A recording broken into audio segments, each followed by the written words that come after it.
Speech radio with a whiff of sulphur. The James Whale Show on Talk Radio. I think it's a bit of... I think a lot of people do think you're gay. Yeah. No, I do think they do. What do you think? What do you mean he's not?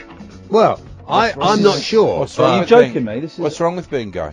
Nothing's wrong with being No, gay. you I just said it say in a that. way that- No, Ken I from didn't say that Newcastle. at all. What's wrong with being gay in Newcastle? I've got. No, it's wrong if you're gay in Kent in Newcastle. If you're in Kent, yeah. That came Yeah. out wrong. Okay, Went in right. wrong. Yeah.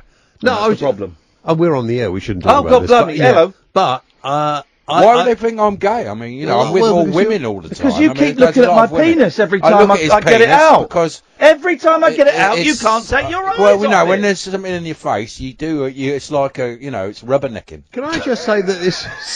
It's like This is rubbernecking. This You is can't help looking. this is the discussion for the commercial break, not to be had on air. Really, I mean, it is. You brought it Have up. you show James? No, I didn't realise. Show we were back brought on my that. penis I don't up. want to see. And then you'll see what I mean. I don't want to It's look at it. mesmerising, Oh, don't be. I don't know. It's hypnotising. Is it really? Looking Yeah. for the eye. tantalising. Actually, that's interesting because snakes can do that, Sexualising. can't they? Don't they have Snakes. people in India that Snakes don't have peni. Oh, listen, but Does a snake have an Well, anus? no, it's just its own. Yeah, they yeah, do, just yeah. the hole Like at the a end. hole? yeah. No, it's hole like a at the mouth, end. and it's basically a walking Like a intestine, isn't it? toothpaste tube. It's like an Hey, intestine. can we listen? The thing. Go back to that. They have snakes that Yes. they put into trances, don't they? Yes. Yeah. Snake charmers. Yeah. Yeah. There we are. can do that. Could you do it? Could you do? Well, I don't know. No. Do you want to charm my snake? Oh, what charm is snake? Well, I don't think I can control it. I think we just about crossed the line. And I'd rather we didn't carry this conversation you. on, to be honest. It was quite hissing frankly. the other day Yeah. Yes. before the show. Ooh. Stop it He's now. a very rude boy. Yeah, which is why people, I and Ian and most of us here don't have a problem with your sexuality if you would just come out and tell us what it is. I'm gay. I would love to I'm be gay. gay. And that's it. I would love to be gay. I've come out. I said quite often, Yeah, quite a long exactly. time ago, I'd like to be gay on the because I could really, really annoy some people Yeah. who are homophobic. It's still very Yeah. fashionable Yeah. to be gay. You'd think it would go out of fashion at some point, but it's still right up there. I'd like to be gay. It's just all the bits. It's all the bits that you've got to touch What? and stuff. I don't. That puts me off. But hanging out You with a touch- bloke. You touch those bits every day. I touch my you know. bits. I'm talking about someone else's bits. Hanging out with a bloke, Yeah. living with Well, a that's 'cause bloke. you're not gay. Well, you see, if you were, you wouldn't worry about it, would you, if you were gay? So that's a. well, it's Yeah, certainly when you given me think something about to it. think about. It's Yeah. not all about the touching of the bits. I remember we had a guy phone up and said, it's not all about the what you think it is. And he explained it. It's deeper Yeah, than that. Sometimes yeah, it is it deeper. goes Yeah, deeper. it's deeper. It's It's deeper much than deeper that. than that. And you can have platonic friendships with people of the same sex, and deep platonic relationships, Yeah. can't you? With women, you can have No. platonic. Men can't have platonic No. relationships with women. That It's is true. impossible. Ian's right. That yeah. is No, no, impossible. you're right. No, You always end up in the sack with them. No, it's true, isn't it? Yeah. Always. It's just Every always- It time. doesn't matter who they are. I'm going to walk out of here while I've still got a shred of dignity. It's true, though, yeah. He's left on his own every night, isn't he, with Kath? Yeah. You better be No, very no, careful about no. this. What? And Ed. Late night, Iain Lee on Talk Radio. We have ways of making you talk.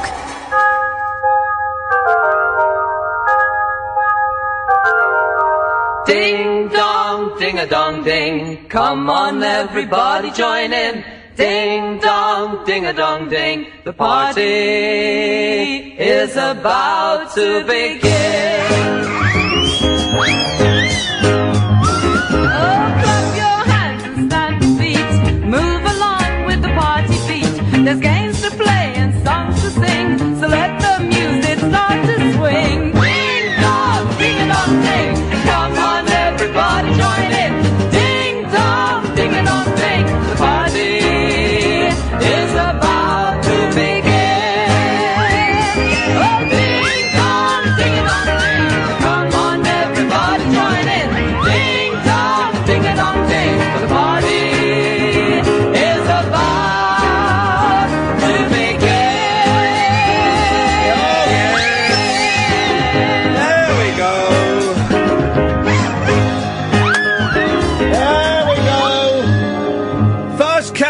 the rank, it's Alan Caddick.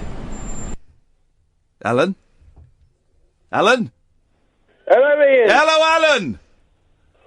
I'm watching on Periscope. Well, can you talk to me in real time? Yes, I can. Go on, then. How are you, sir? Good, thank you. What have you got for us tonight, Alan? Well, I don't know. I'm waiting for the topics. What do you mean, topics? We don't really do topics. We haven't really done topics for ages. Well, we might go do something retro. OK, we'll do something retro. Right. And I'll cut you off.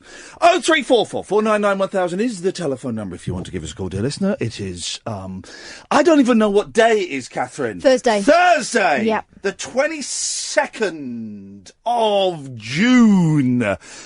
We are 3 days away from an evening with Eddie Large in Portishead. That will be happening. Eddie is ready. I'm ready. We're going to do it. It's going to happen. And I'll be glad when it's out of the way, because now I'm getting stressed about it. I wasn't stressed about it before. It's the most unstressed I've ever been for a gig. And then on Monday I got really stressed, and it dawned on me why. Because I was getting all of my stress was coming out about New York City. So everything was building up to New York City. And it was tricking me. I was being tricked by my own head into thinking I wasn't stressed about Eddie Large, and it turns out I was. It was just being smothered in New York ranch dressing. And the New York thing was a lot easier than we thought it would be. It was still hard work, but it was. I mean, I was imagining insurmountable problems. I've got this new. It wasn't really hard work, New York. Well, look, actually, we didn't. No, come on, we didn't stop from morning till evening. No, but hard work is digging ditches and building walls. Yeah. So it wasn't really hard work, but you know, it was busy work. It wasn't even. I mean, it was busy times. It was busy times. I'll give you that. It was busy times, right? When did you get so accurate? But I've got this new mantra, and I've said it a few times, and I'll explain it. Never complain about the air conditioning on a private jet, and I'll tell you where that comes from. It comes from Mike Nesmith's autobiography, right? And it turns out, for most of his 20s and 30s, quite a bit of his 40s, he was an arsehole. That's coming from himself. I put that word in. Excuse my language, but it's gone 10 o'clock. It's grown-up issues. And he had quite a mean streak. Very unfaithful. Terrible trouble being faithful to his wives. Fathering children left, right and centre. And he said, and while he was a monkey, he says he was quite an unpleasant person. And he talks about the summer tour the Monkees did in 1967. And while I'm talking about this, Catherine, could you type in the words Brian May, British Airways, and just hold the story that comes up because it's relevant. And he talks about doing a tour, summer tour in 1967 with the Monkees in a private Learjet, and he says there was one seat that was that had the air conditioning right behind it, and what it meant was on that 5-seat or 6-seater Learjet, if you had that seat, the air conditioning was quite noisy. And one day he got off of the private Learjet and was picked up by a limousine, and he said to the driver said, "How was your flight, sir?" He said, "It was awful. The air conditioning was so noisy." And he said, that driver shot me a look as if to say, "Look at you, you spoilt little pop star." And he says the advice he passes on to his kids is never complain about the air conditioning in a private jet, because everyone's going to look at you and go, "Oh." So for us to complain that New York was busy, it was lots of works. Boyle. 0344 499 1000, by the way, if you want to call in. I wasn't complaining about it being busy. No. I was just stating a fact. But then I was reminded of this today, and I want you to do this in your best local radio newsreader voice, please. Yeah, it's the only one I got. I was reminded of this because I saw a brilliant story about Brian May today, and I'm going to say them all over to... And hang on a second, we've got to... Actually, sorry, we have got to stop the show because we've got some breaking news coming in. So just put the calls on hold for a second. Let's go to Catherine Boyle in the newsroom. Catherine. Brian May has flown into a rage over the horrible first-class seating on British Airways planes, which he said completely sucks. The The Queen guitarist posted a lengthy rant about how much he hates the new 3 feet gap between the recliner seats and the windows, as it's left him bored and frustrated on flights. May took to venting his own frustrations on his website. Travelling on planes has for years been something I've had to do as part of my job, but I never got bored with enjoying the views. But as I fly today with British Airways, I wonder if I'm the only person left in the world who likes to relax in a comfortable seat and dreamily turn my head to the window and get lost in the ever-changing wonders of the planet as they drift by. May said he is not aware of anyone except, brackets, himself, complaining about the new way the seats are configured. He continued, I hate it. It costs an arm and a leg to travel this way, and I feel that we no longer get our money's worth. In the old days, you sat right next to the window with the view and was wide and spectacular. Now they sit you about 3 feet from the window, and so low down, all you can see from your seat is a small patch of sky. It's boring, frustrating. He bemoaned the fact that even if he does make an effort to clamber closer to the window to get a better view, he is thwarted by the junk between the seat and the window. Oh my. I love it! That is the best! And I've been thinking all day, how do we turn that into a phone-in? And I don't know. I mean, that's not even first world problems. It's first class. I'm going to put it out there. There's your starting point, right? Is Brian May complaining that they've changed the seating in first class on British Airways, and now instead of sitting next to the window, there's a gap between the chair and the window, right? So we're going to call it first. If you could take those calls, please, Holly, and call them back, that would be awesome. We're going to call it first class problems. And it's going to be as vague as that. Your starting point is a multi-millionaire complaining that the gap between his seat in first class and the window is now a bit too wide. 0344 499 1000 is the telephone number. It's not first world problems, it's first class problems. And maybe you've experienced, and listen, we all sometimes kind of forget that, that we are often in privileged positions. And by privilege, I don't necessarily mean you are travelling first class on an aeroplane. By the very fact that we have food and sustenance and roofs over our head implies that we are, in many ways, privileged. But I forgot where I was going in that sentence. I got distracted because I can see the name of the first person calling in, and I guess I would bet. Well, let's try. Nigel! Good morning. Oh, he's done a funny because, I'm going to explain it because we've got some thick listeners, Nigel. You said good morning, and actually, it's the evening. I know, it's a joke. Good one. And you opened with it. That's bold, because you're supposed to open with your second best gag, but that was a bold opening. It's not a bad gag, is it? Well, it's, yeah. Are you hot and bothered? Oh, you flirting with I'm me? hot and bothered. Are you phoning us in your pants? No. You got no pants on? I've got my lycra shorts on, my cycling lycra. Jeez. I just want to deliver a message to young women around the globe, okay? What do they make leggings out of? Oh, yeah. Well, I know exactly where you're going. Well, some are it's not quite, it's lycra, some are more cottony. Some are mixed, cotton and lycra. Here's the thing, okay? If you're buying leggings... I'm not wearing leggings, I'm wearing the I'm not talking to you, I'm talking to the ladies, Nigel, which is something you can only dream of. Yes. If you buy leggings, I would suggest spending a few extra quid might pay out. And also, when you're in the shop, stretch them, because I don't think a lot of you know that when they go over your bottoms... Yes. And bits and pieces. They become, quite often, see-through.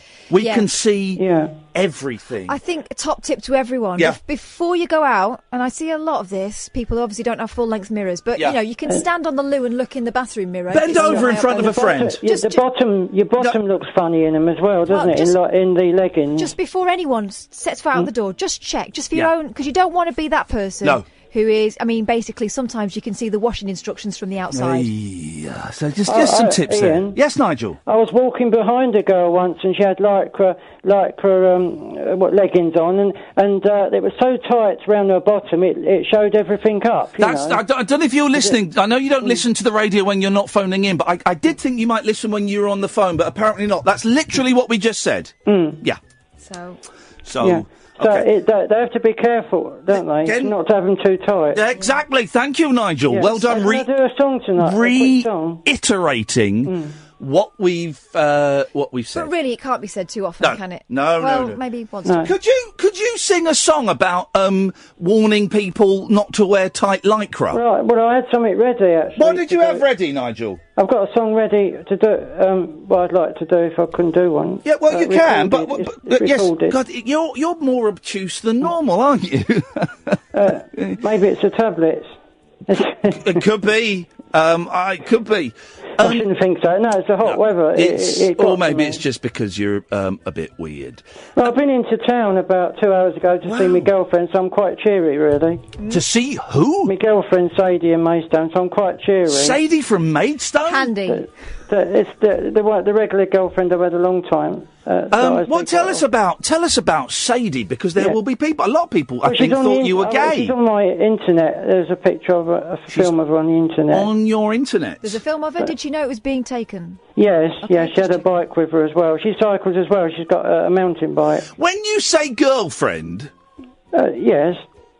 What does that mean in your world? Well, we're quite close, you know. Do you go to the cinema together? No, you understand what I've been seeing her a long time, so we're quite close. Seeing her a long time. We share things together. Well, do you go to the cinema with her? No, she doesn't like cinema. What? Dump Sadie. So you go for bike rides? No, she likes cycling. We cycle together. Who cycles in front? Who's behind? Sometimes she cycles behind me. Yeah. I don't know why. Then you turn around and she's gone. I don't know why she loves me like I do. I don't know why she just does. I don't know why she cycles behind me. Maybe she's looking at my arms. Yeah. I tell you what, Nigel, we're going to take a break. When we come back, we'll hear your song. 0344 499 1000. If you pledge, it's a fundraising show tonight. If we can pledge $100, then that will stop Nigel singing. And if you pledge $200, we can all go round to Sadie's house. 0344 499 1000 is the telephone number. Late Nights with Iain Lee on Talk Radio. Late Night Iain Lee. On air and off the leash. On Talk Radio. We have ways of making you talk. As my sister has just tweeted, wow, I did not see that plot twist coming. Hashtag Sadie from Maidstone. Nigel? Hi, Ian. Hi, Nigel. What are the chances of getting Sadie on the phone to the radio show one night? Is it zero? No, she doesn't know. She wouldn't want to go on the radio. Is it because she's fictional? She's, because she's made up? No, she's not. No. Listen to the show. No, is it because she's not real? No, of course she's real. She's real. What does she look like? Eh? She's about 30 and has got a figure like Miley Cyrus.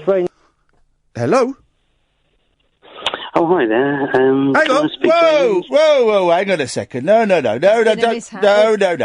touch those phones. Don't touch those phones. This is just as it was getting exciting. Don't speak in the ears either, Holly, because it confuses me. Yes, Nigel, it was just getting very erotic there, and yeah. we censored ourselves.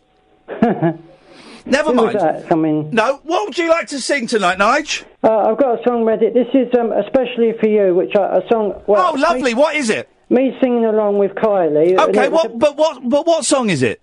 Especially for you. That's fantastic. Yeah. But what's the song called? I did this song was because. But hang on, Nigel. But what song is it? The Especially for You one. That's fantastic, and I appreciate that. But what's it called? It's called Especially for You. Oh, you mean he means the song? Who's on first? Right. Yeah. Okay, I've got it. Yes. Okay. Great. And I did this especially for her. What? What's the song called?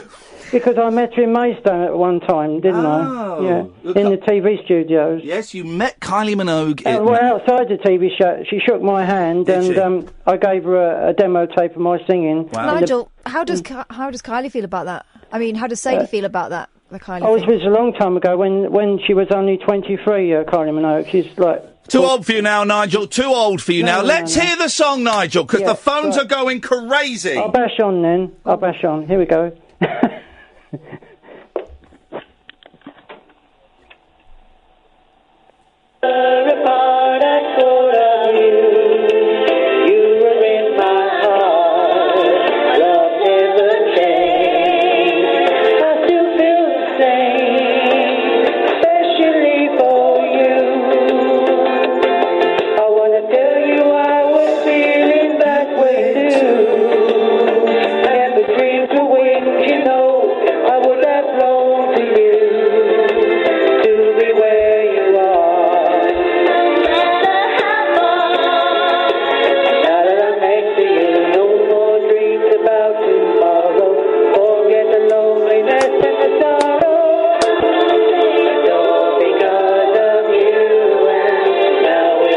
Okay.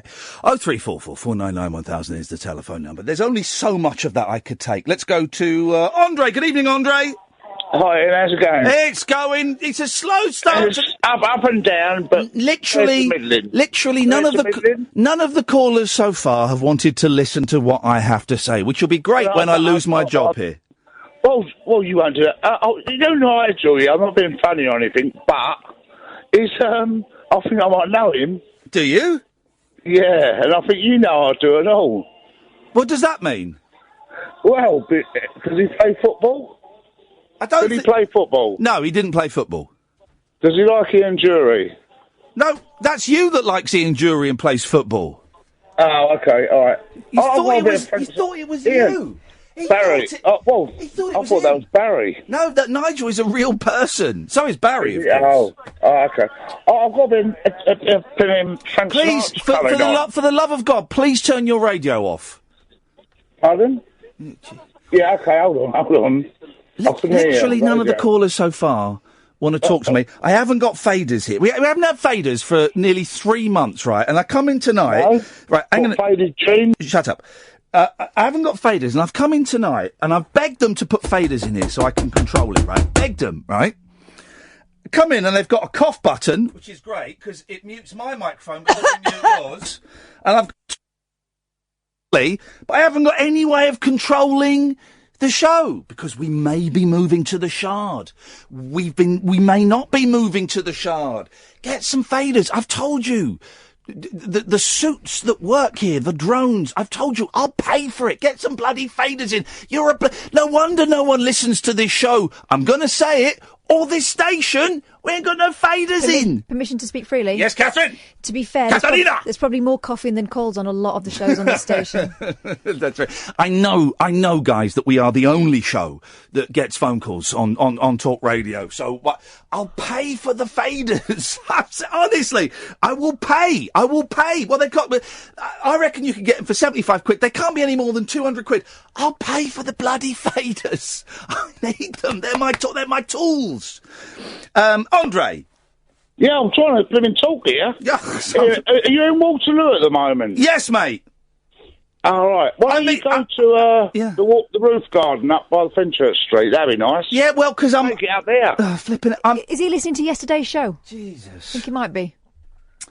Oh, was you there yesterday? Yes, Andre. Now we're in the studio tonight. Oh, do you know what? I'm yay close. Yeah, I'm going to cut you off. All right, yeah, I'm yay close to just banning all phone calls tonight. Because no one that's phoned in wants to actually listen to me or talk to me. They want to talk at me. I bet we get Ken phoning in a minute. Of course we will. Let's try this one. Hugo. Good evening.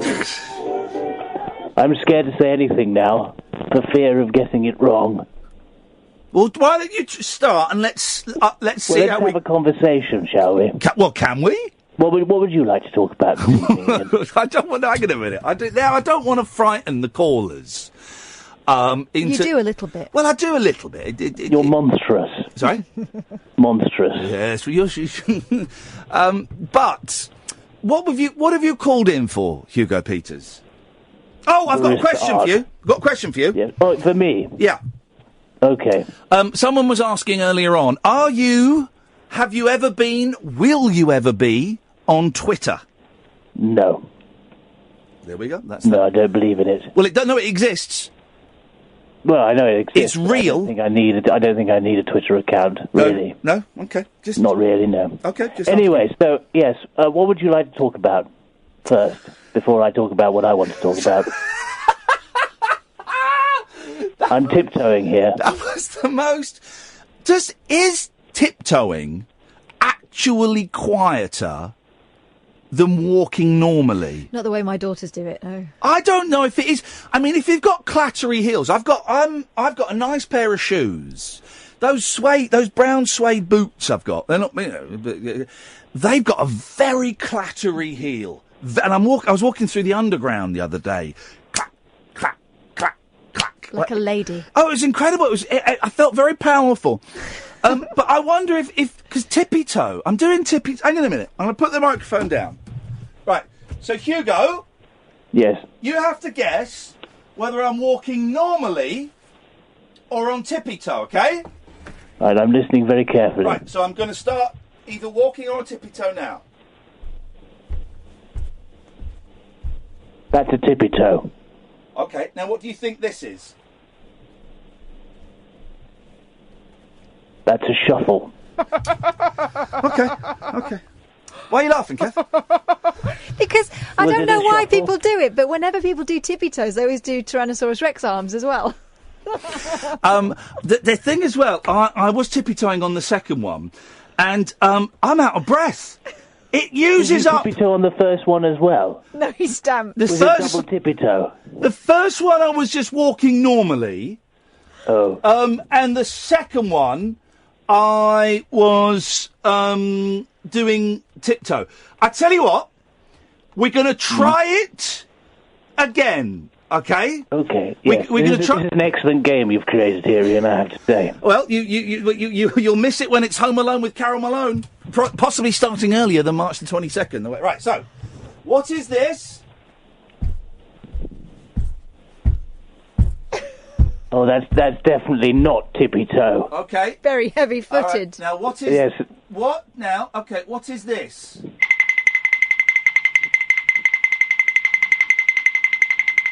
Well, that sounds like... it sounds Hang like on, you're rattling I've not something. finished. Sorry. There we go. What was that? It was more of a shimmy. It was a sound effect. That's what it was. What are you talking about? That diddle thing. All right, okay. Now I want you to guess. I want you to guess what I am doing here. Okay? You ready? Here we go. Yes. What was that? It was sort of... I shot off. I shot off. You shot off? I shot off there. Whereabouts to? I shot off in a direction at great speed. Leaving just dust. Leaving a dust outline of myself. Anyway, Hugo, that's what I wanted to talk about. It was a bit dull, didn't really go anywhere. What did you want to talk about? Well, basically, last night I phoned the show and I was a little bit irate about barista art, or barista art. I don't know how you pronounce it. Barristers. Barristers, They're yes. barristers. They don't study all those years for nothing. Yeah. No. I see what you're doing here, guys, and I'm not going to be pickled by you. I'm not going to be thrown into a jar. No. No. The situation is this: the baristas, barristers need to stop. Yeah. With. You called in about this last night. You've done this. I know, but things have moved. Still waiting for his coffee. You're as bad as Tony. No, things have moved on. Right. I've set up an organisation. Oh God, here we go. Called PABA. Huh? PABA. PABA. PABA the elephant. PABA the elephant. No, it's an organisation for Here we people go. to join. I've got an idea. Hang on, where's that box of pens? Here we go. Can we, by 1 o'clock this morning... They're making a mockery of my thing. I'm making a mockery of your mocha choca coca. Can we, by 1 o'clock this morning, come up with 10 famous elephants? Baba... Dumbo. Nelly and Dumbo. There's 3. I've written Bumbo there. Dumbo. 3. Can you think of any famous elephants, Hugo Peters?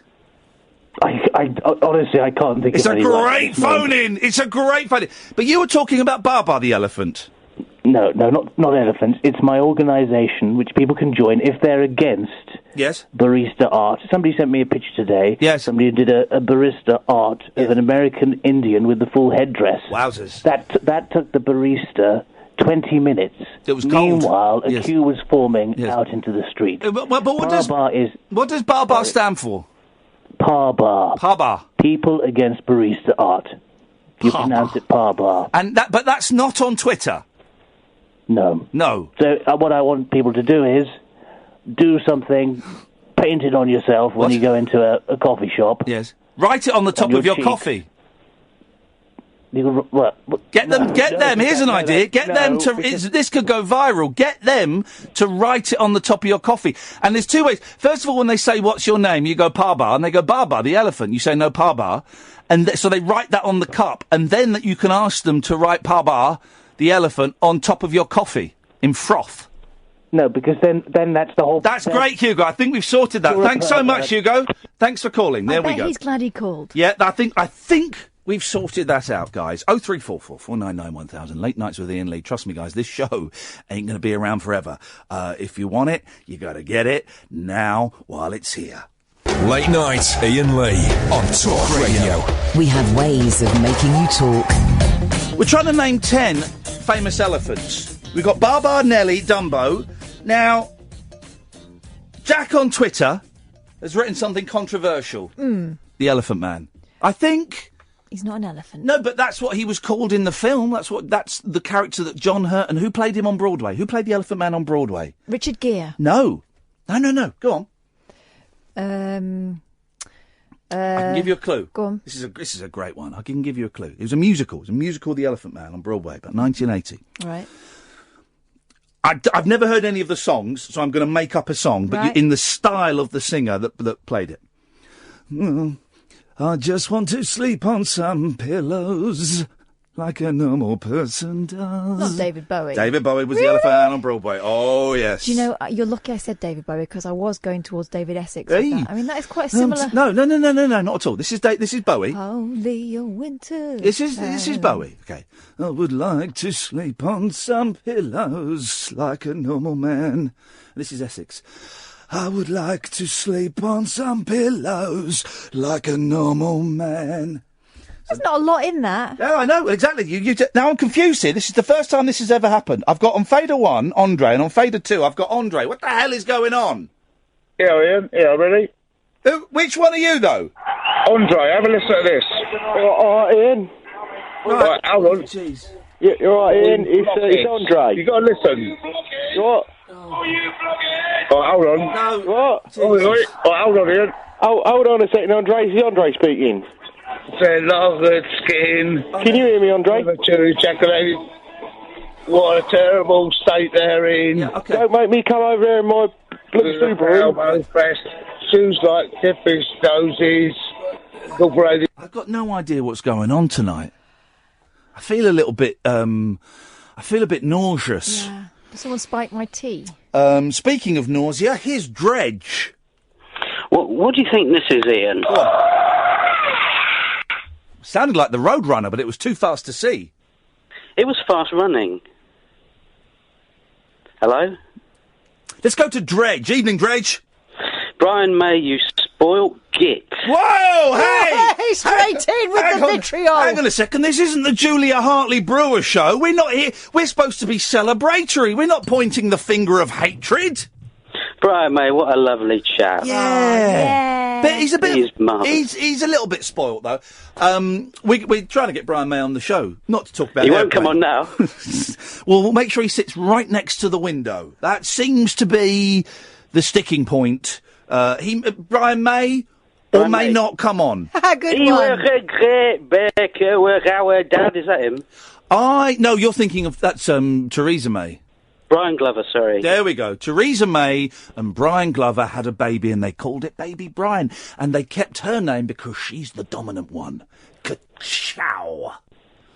And baby Brian later grew up to be in the Beach Boys, of course. Exactly. Who are deadly rivals to Queen, and the Beach Boys killed Freddie Mercury. But that's a story for another day. You'll have to buy Volume 2 to find out exactly how Al Jardine murdered Freddie Mercury from Queen. Just because he didn't talk to you at the Britain airport. Oh, hang on, Dredge has fallen down the side of the sofa.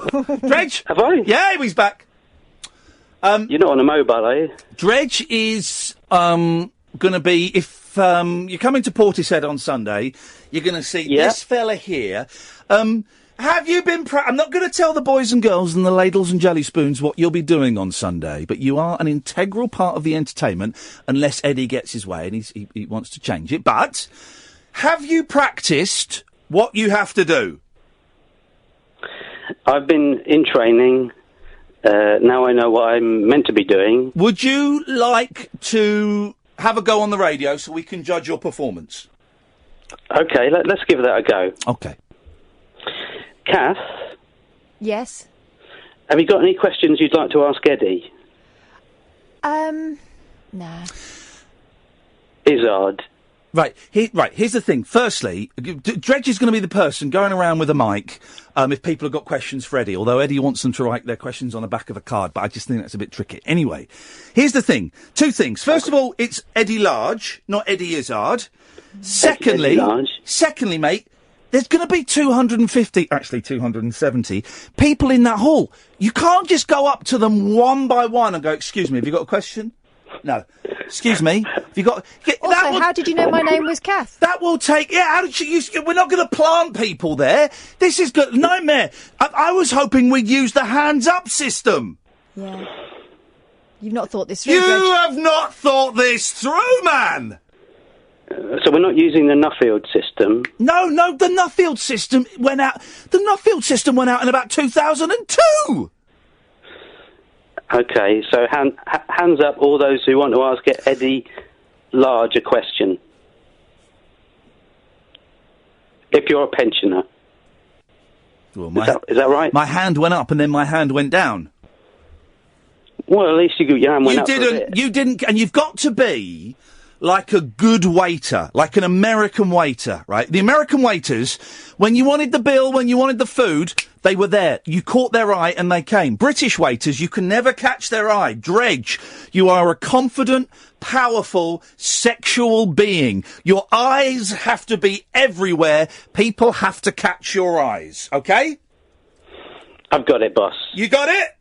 I've got it. Because if you blow this, if you blow large on Sunday, if you blow Eddie Large on Sunday... On his birthday. Don't keep saying it. It saves me a job. No, seriously now, if you blow Eddie Large...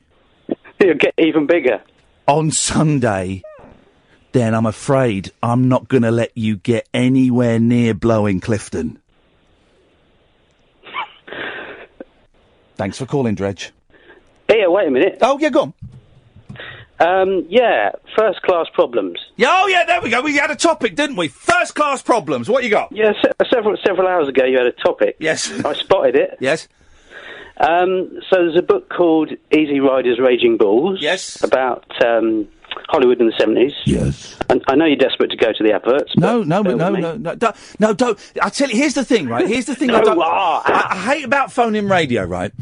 And I'm not accusing you of doing this, but that you get professional callers. The other place that's closing down soon with the 3 letters, they get professional callers, and they say, I just want to say, Darren, and I'll be quick, because I know the news is coming up, but I was speaking to your researcher. Shut up. Just talk. Just talk. That's what I'm saying, is just talk. Just talk. When it's Carol Malone's show, yes, it'll be different, but tonight, it's just talk, with Iain Lee, and Catherine Boyle, and Dredge. Hi, Dredge.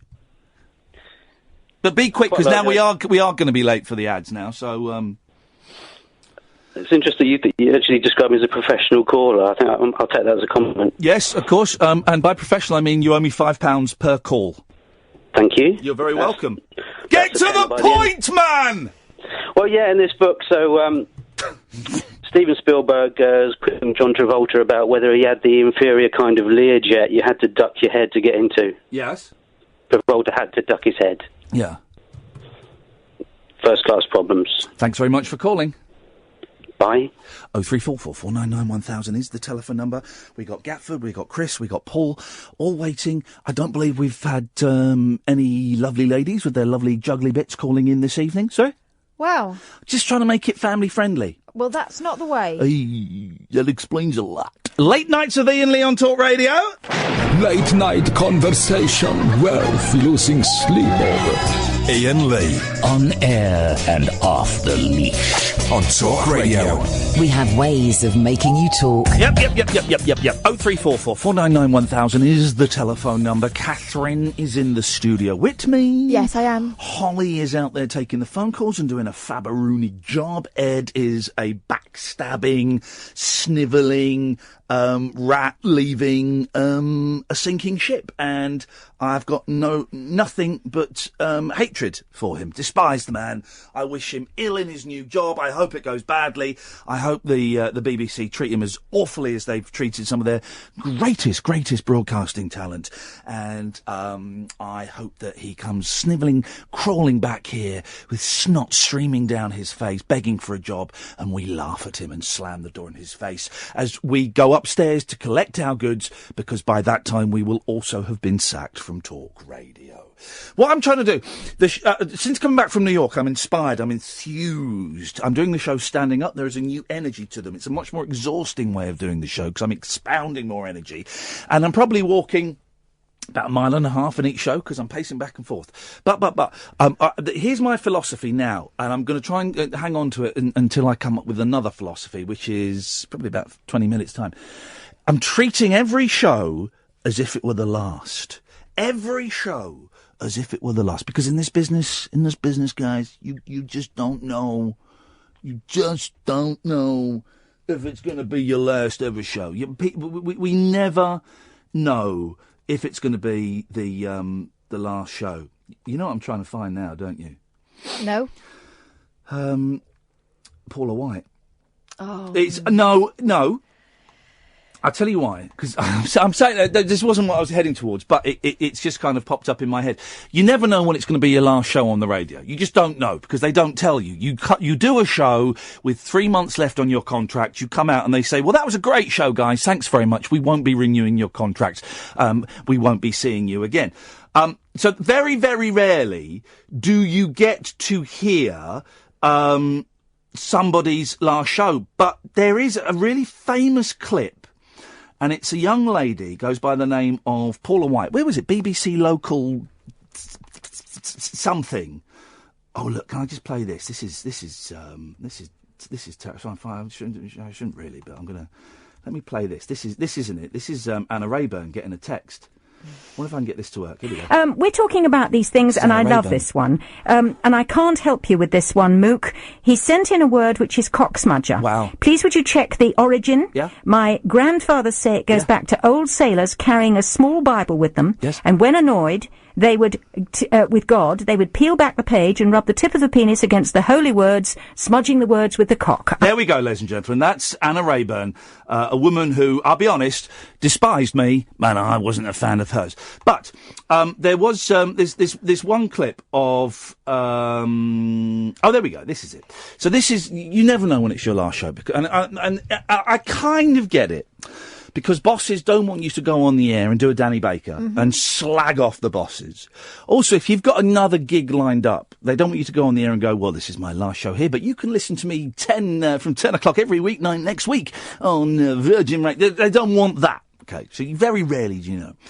This woman knew it was her last show, and she may or may not have had... This is edited a bit, so it kind of jumps around a bit. She may or may not have had a couple of glasses of wine before the show. Have a listen to this. This is great. For the last time on Lunchtime, let's say you pick the music. Oh, yeah. Played that for my dad when he was 60 at Riley's, which is now a co-op at the top of Smallthorne. Here comes the night. Rich and Talk says, Paul, you sound drunk. I'm not drunk. I've had a couple of drinks. I'm not drunk. I'm sad. Oh, it's that bit at the end. And she lasted for 2.5 hours before someone from the station tuned in and rocked up and went, I think we'll take Paula off there. Bless her. So here's my philosophy. I'm trying to treat every show as if it's last. I'm joking about Home Alone with Carol Malone starting March the 22nd, 2018. I don't know. But realistically, where my head is at, being insecure, being full of self-hatred, and having, I'm going to be honest, really poor listening figures. We've been taken over by a new company. Let's get this all out in the open. We've been taken over by News Corp, so it's a huge corporation. No one said anything, but I don't think the contract's going to be renewed next year. I just don't think it is. I would love it to be. I'd love to be here for the next 20 years. I just don't think it is. So, it will be a pleasant surprise if it is. But in the meantime, let's do every show as though it's our last. And I've dialed in some performances in the last few months. I've done some lacklustre shows in the last few months. I've come in and gone, no more, dear listener. Let's go out with a bang. Tell your friends the fun is back. Every show is being done as though it were the last. Let's go to Gatford. I mean, they're all dull blokes we've got lined up now, so that's not going to help. Gatford! Yes, hi there. Hey, man. How's it going? Last show, is it? Yeah, well, it possibly could be. But that's the vibe we're creating for every single show. Because the problem is, you see, then that happens, and then I spend 4 months tracking you down again. Yes. And this time, you'll be on blooming Marks and Spencer's radio or something, won't you? I don't know. The thing is, they had to, when I got the sack from the last place, they had to set up a brand new radio station, talk radio, for me to get a gig. There's nowhere left. I think you'll just be on the street corner with a megaphone saying, call me now. Yeah, could be. Arguing with people on the subway. That will be Iain Lee in 2018. Excellent. I have contributions to your topics. Yeah, go on, what you got? Well, famous elephants, Horton, who heard of who? Oh, yeah, we'll have Horton, yes! I know it's not a popular one, but it's... No, it's a good one. We've got 5 famous elephants. Baba, Nelly, Dumbo, Man and Horton. Beautiful. I think Man is stretching it. Well, there was good makeup. And the other one, I can do the first class problems. Oh, yeah, go on. When I went to America, long before you did, I know you like to copy me. All right, Christopher Columbus. Yeah, I know. I went to Orlando, and we were staying in quite a nice hotel. I went to school with a kid called Orlando Kelly. Did you? And his brother's name was equally as exotic. Christopher. They were lovely. Orlando Kelly. What a delicious name that was. That's a great name. The poshest named kid in my class was Victor. Victor. I think I can outdo you on this one. My nephew's new friend at school is Monty. Monty, yeah. If he doesn't wear a bow tie, I'll be disappointed. Well, can I just say, indulge me for 30 seconds, right? My 7-year-old had his first piano prep test today. So I guess it's grade 1. It's the first test you get to. Here's the thing. You can't fail it, right? It's to set you up for the experience of sitting literally open the piano? No, he had to play pieces with both hands going at the same time, which I don't get. I'm watching him do this thing, because I can bash out some chords and I can do a root note and that's it. But he can do this thing now where both hands are acting independently of each other. And we practiced and he was really nervous and it was, and everyone passes, but they write a very honest report. And he was the only one there were only 3 kids doing their prep test today. It was him and 2 older boys. And he came out and I said, son, and I was expecting, I was prepared for the worst. I was prepared for the worst, because when he gets a bit nervous, he starts in the wrong position. If he starts in the wrong position, he's all over the place. Yeah. And I said, son, how did it go? And he pulled out the certificate, which had an absolutely glowing review on there saying he played superbly, the staccato was spot on, he could just slow down ever so slightly, but apart from that, it was wonderful. That's my boy. That's my boy. As he handed to you, he said, read it and weep. I'm so proud of him, and I very rarely do I brag about actual certificate achievements of my kids. I brag about them being nuts, but I was so proud of him. Anyway, go on, what you got? Yes, so we were staying in this quite nice hotel. Yes, sir. And every morning you got a free complimentary newspaper. Oh, yeah, yes, I had one of those. Sometimes you got like the USA Today and sometimes like the local newspaper. Yeah. And the room opposite where I was like not the presidential suite, but like the biggest room you could get in the hotel. Yeah, yeah. And I saw this bloke who I saw coming out of his room. He looked around the room, no newspaper. 20 minutes later, I happened to be walking through reception, and there is he and his wife shouting at the poor receptionist for not getting his complimentary newspaper. First-class problems. That is wonderful. And you didn't even have to pay for it. It was like they gave it free, and he was complaining. We tutted. I must have done back in the day. I must have complained. I'm sure I've got some. There must be many examples of me being an absolute idiot like that with first-class problems. None come to mind, but Not yours, Gatford. 0344 499 1000. So we've got a couple of phone-ins. But you know the rules, dear listener. You can call in about anything. We've got these silly little topics, and we might have a look at the papers later, and I try not to, but we might do a bit later on, because there's a couple of interesting things in there. But you can phone in about anything you want. Light, shade, dark and heavy, or frothy and stupid. If you're having issues with your soul and your head, you can call in about that. I did a really nice interview, and Paul and Chris, I see you there. I'll come in a second. I did a really nice interview. Was it yesterday or was it Monday? I don't know. It was yesterday. Or was it Monday? No, it was Tuesday. With Robin Ince and Josie Long, okay? And I love Josie Long. I think she is just one of the most talented people around, and I don't want to call her a comedian because that really limits it. I think she's so much more than that. I think she's a performance artist, and I embarrassed her terribly by telling her that Shortcuts is my favourite show on British radio by a mile. If you've never heard Shortcuts with Josie Long, it's wonderful. And I said to her, the reason I love it, A, it's a bit psychedelic, but B, it's stories. You know, we during this interview, we're talking about radio and what makes it good. And I said, for me, it's stories. It's all about, stories. And that's why I like Shortcuts so much. And we did this really nice interview for their Book Shambles thing. And I've always, I've worked with Robin, and in the past, because of my kind of self-loathing and self-doubt, and Robin is a very, very intelligent man and a very fast man. Again, calling him a comedian seems a little bit unfair. I know he is a comedian, but he does so many other things as well. But I've always felt intimidated by him. I always have. I think he has the ability to be... He's so sharp that I think he has the ability to kind of lash out, going for the gag, but perhaps not realising that going for the gag is perhaps, is a bit awkward for the other person. In the past. And it was so nice to do this thing with him yesterday, and we were both a lot older, a lot greyer, and I'm a lot heavier. And it felt really nice doing it and being on equal terms with each other. I felt that I was on equal terms with him for the first time ever. And they'd invited me on because they wanted to talk about the radio show, and I had a reason for telling this story, and I can't think what the reason was. So I won't. There is no reason. I guess it's just a humble brag. But it was just nice to see them. It was lovely to chat to them. Catherine Boyle. Because it was about stories and just letting people talk? No, there was a reason before that. And I can't think what it was. I was going to I'm doing that a lot at the moment. I'm starting things and forgetting where they're going. Normally I can style it out, but I can't. Anyway, the point in case is, it was really, really nice to see Josie Long and Robin Ince. I'm going to get them on the show at some point soon. Check out their Book Shambles podcast, because it is absolutely delightful, and both of them have been so kind in plugging this show and saying nice things in online and in various articles and magazines that they write for. So thank you for that. There was a point to that.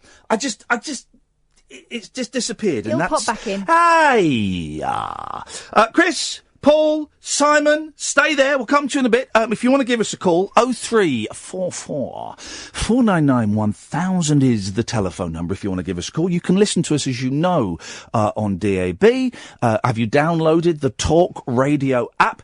And you can listen online at talkradio.co.uk. www.talkradio.co.uk, and if you go there as well, there'll be a little button where you can click it and you can email the show if you want to. But phone calls are the best. 0344 499 1000. We call you back. Late nights with Iain Lee on Talk Radio. Talk Radio. Oh, dear listener, another 2 hours of fun and frolics and nonsense. And coffee is on the way. What could possibly happen in the next 2 hours? It's going to get hot and sweaty. 0344 499 1000. You're listening to Late Nights with Iain Lee on Talk Radio.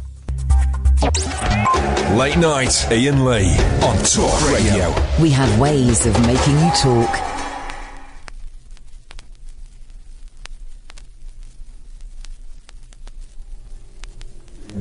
Now, ladies and gentlemen. Ladies and gentlemen. The troubadour. Dan Hicks and his hot lady.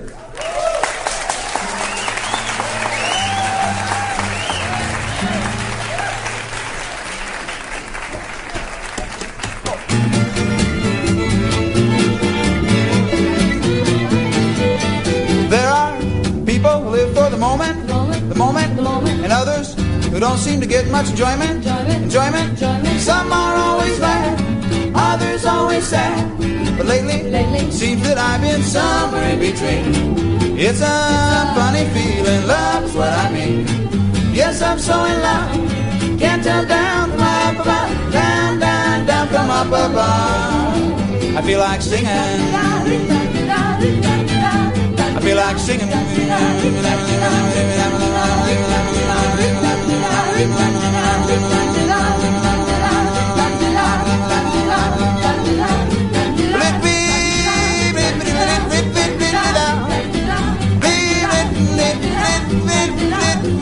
It's love that's where I'm at. It's love that makes me scatter. Yes, it's love that's got me somewhere in between. Woo. And it's love that's made me a pauper or a king. I don't know which one, but it sure is fun. Fun, fun, fun, fun. I feel like singing,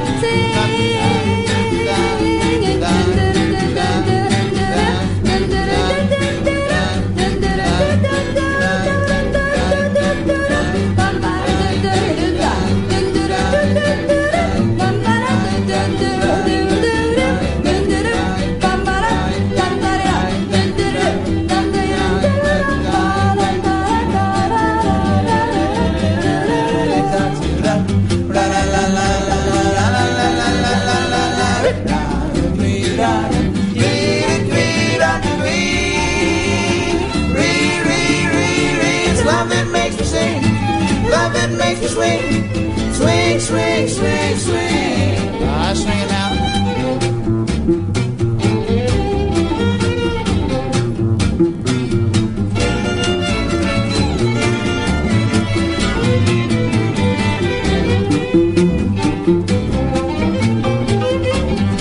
Oh, man. It's Dan Hicks. Yes, I'm so in love. Can't tell down my above. Down, down, down, down, down, down, down, down, down, down, down. I'm so in love. I'm so in love.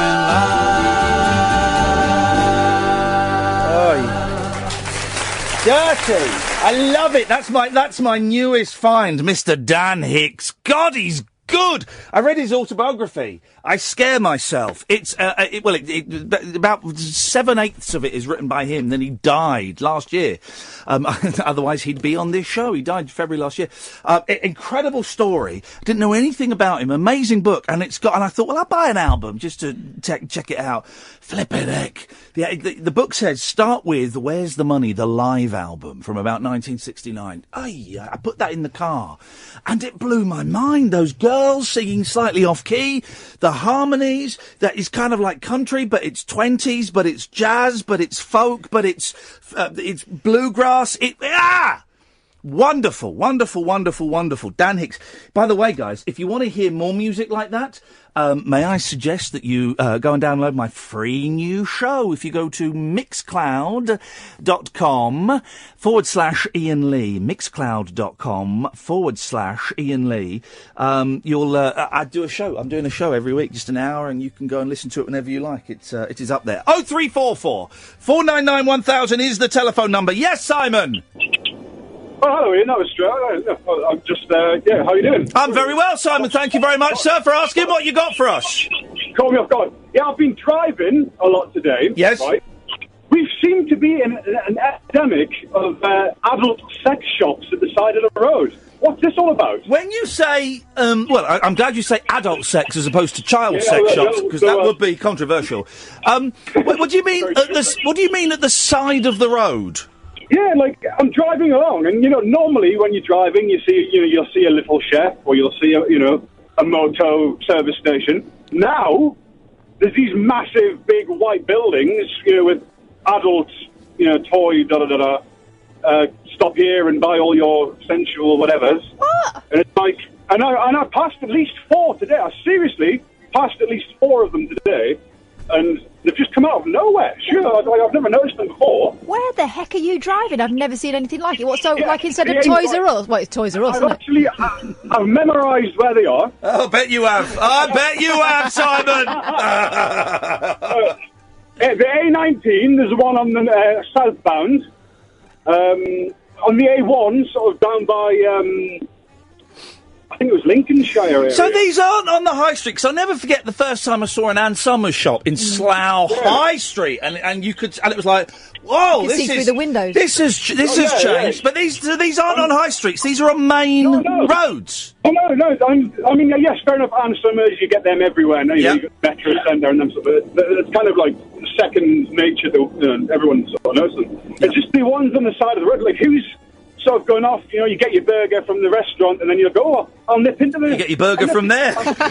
Yeah, well, you could. I just thought it was a bit odd. I wonder as well whether they're slightly more expensive because they, the last one till the A19 or whatever. Are they? Are they near? Are they near? And I don't mean this to be a joke. Are they near dogging sites? Truck stops. I have no idea. I've never partook in that sort of activity, so I would never know the locations where you go. Because I've seen roadside, I think. I've seen roadside strip joints and wondered who on earth is calling in There's there. one on and the it's A5, near a isn't it? truck stop. I've always been intrigued. I mean, I have passed the one on the A19. I've passed a couple of times actually. I've always been sort of, do I stop and have a look in? But I mean, I'm not necessarily going to buy anything. But it's like I remember the first time I went in a sex shop. I was about 21. And just because we were in London, we were in college in London, and me and a friend went, well, let's go in a sex shop, have a look.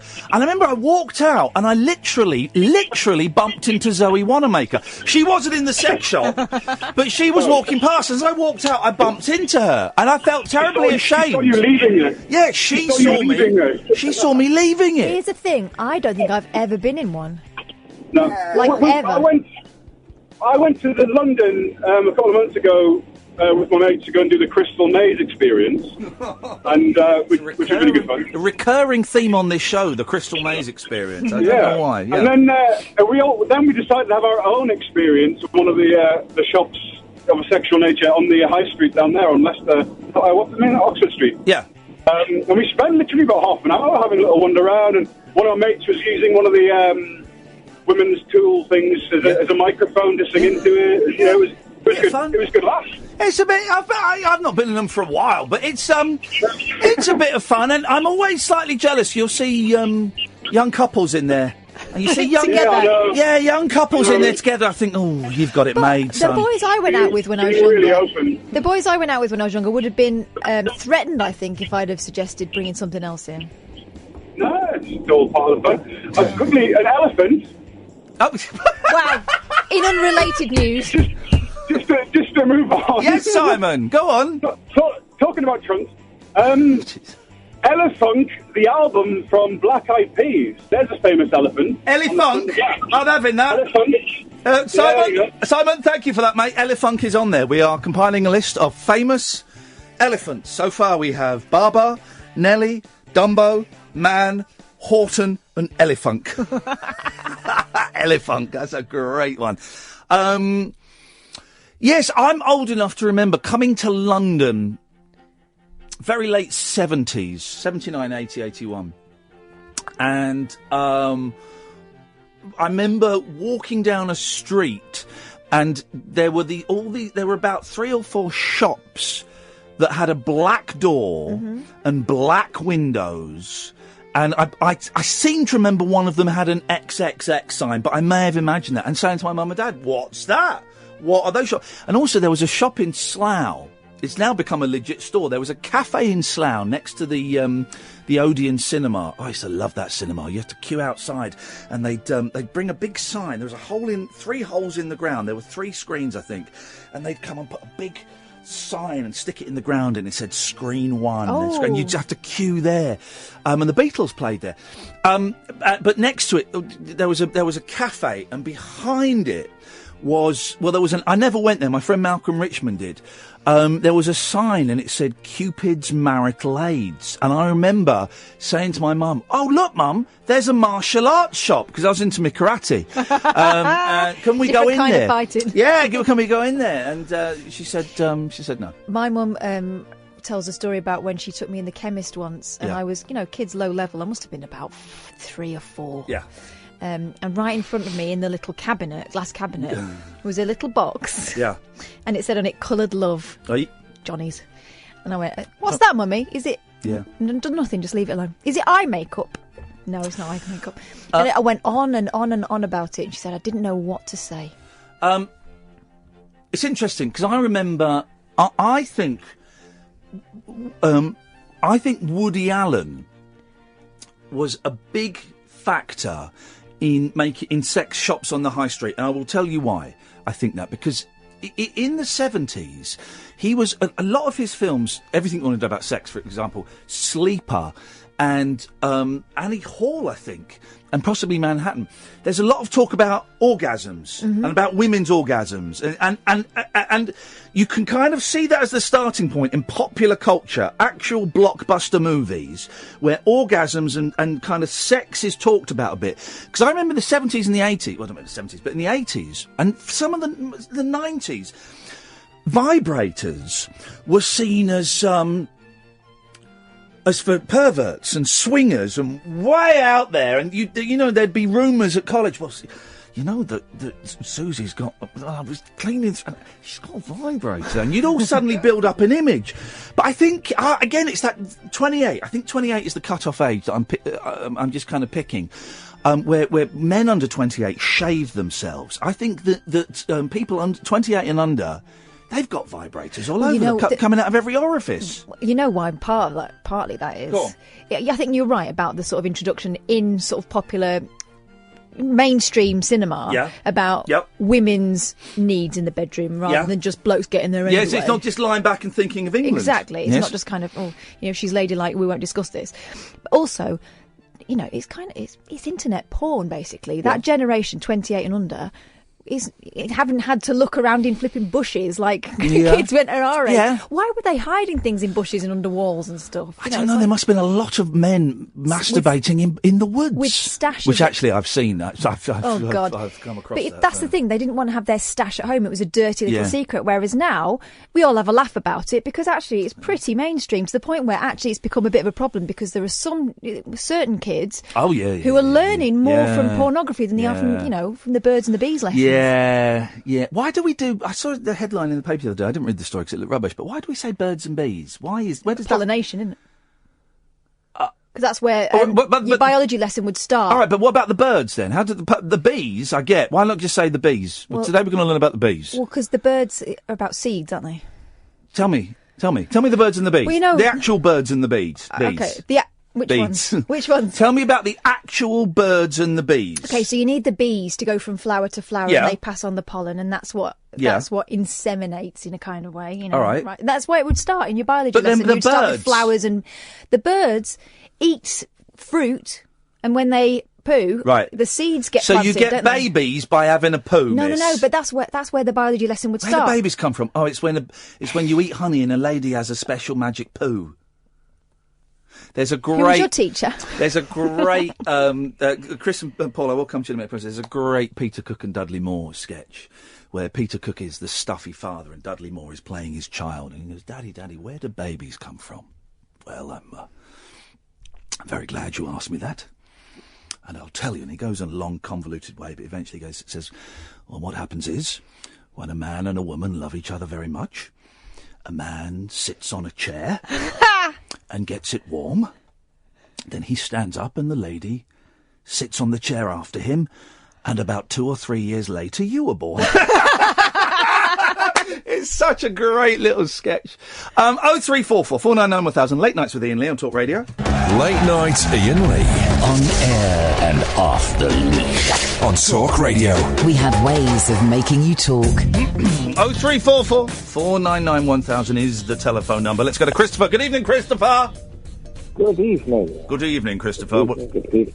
Yes. Very muffled there, Chris. Am I? Yes. I don't say that. Well, I'm going to say it because it's true. Yeah. Dan Hicks. Are you on speaker? No. Are you on Bluetooth? No. Are you on a crap network? Yeah. Okay, that would explain it. Go on, Dan Hicks. Yes.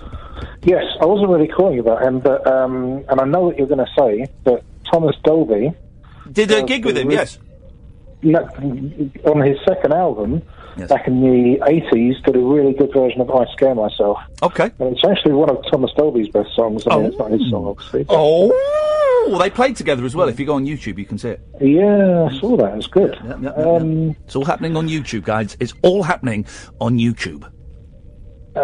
Elephants. Yes, we got. Oh, by the way, whoever just can you see who tweeted Wellephant? Ridney. Ridney is Wellephant, the fire safety elephant that will be taken out by the fire brigade. I thought that was just a Greater Manchester thing. Did that happen everywhere? Doesn't matter. Does it matter? I'm just wondering. Does it matter? I mean, I'd bring Wellephant into conversation more if I thought you'd all seen it. I've never heard of it. Oh, I seeing, and we've just tweeted it at Iain Lee at flippin' no G Cath if you want to follow us on Twitter. It looks familiar. A red elephant hanging out with firemen and women. I don't know. But go on, you've got another one. I said, could we get to 10? We've got 1, 2, 3, 4, 5, 6, 7. Can you hear a space noise? No, not. Listen. No, not at all. What can you hear? Like a spaceship noise. It's his echoey phone. Are you in a spaceship, Christopher? No. You would say that. Maybe. Go on. Who? We've got 1, 2, 3, 4, 5, 6, 7. I'm gonna do it. I'm gonna say, can we get 20 famous elephants? I've got one. Yeah. Well, hang on a minute. Chris has got one. He's been waiting for ages. All right, go on. Let Chris do his. All right. You get access to the radio every night, 5 nights a week, 4 nights a week next week. Unbelievable attitude. Got to look after the kids. All right, that's more important than this show. Yeah. Right. Apparently it is. You asked for it. I'm going to bring him in on Friday. Don't you dare. Don't you dare. You asked for it. What, tomorrow? No, next Friday. No. Yeah, it's happening. No. It's happening. Children are banned. No, Catherine. This is... Hang on a second, Chris. I'm just going to push you to one side. No, Catherine. This is an adult work area. Health and safety would preclude... And my potty mouth. You can't bring your kids in. I'm banning it. My children are excellently trained and afraid of me. I'm banning it. I am banning your children from this show. Let's see if you're going to defy me or not. They are banned. Let's see. Yeah, let's see. Let's see. Let's see. You'll see. I will. Will I? I'll show you. Will I? You want to see it? No. You're going to see it. No, they're banned. Christopher. Yeah, so what about the elephant from the video for Good as Gold by the Beautiful South? I'm going to cut you off, Christopher, because you really do need to go and get a life. Go on, who's your elephant? In the room. Yeah, I like that. That's good. That I like noise that. is still there. Are you doing it? I can't hear anything. Okay. Your chair's squeaky, or is that your arse?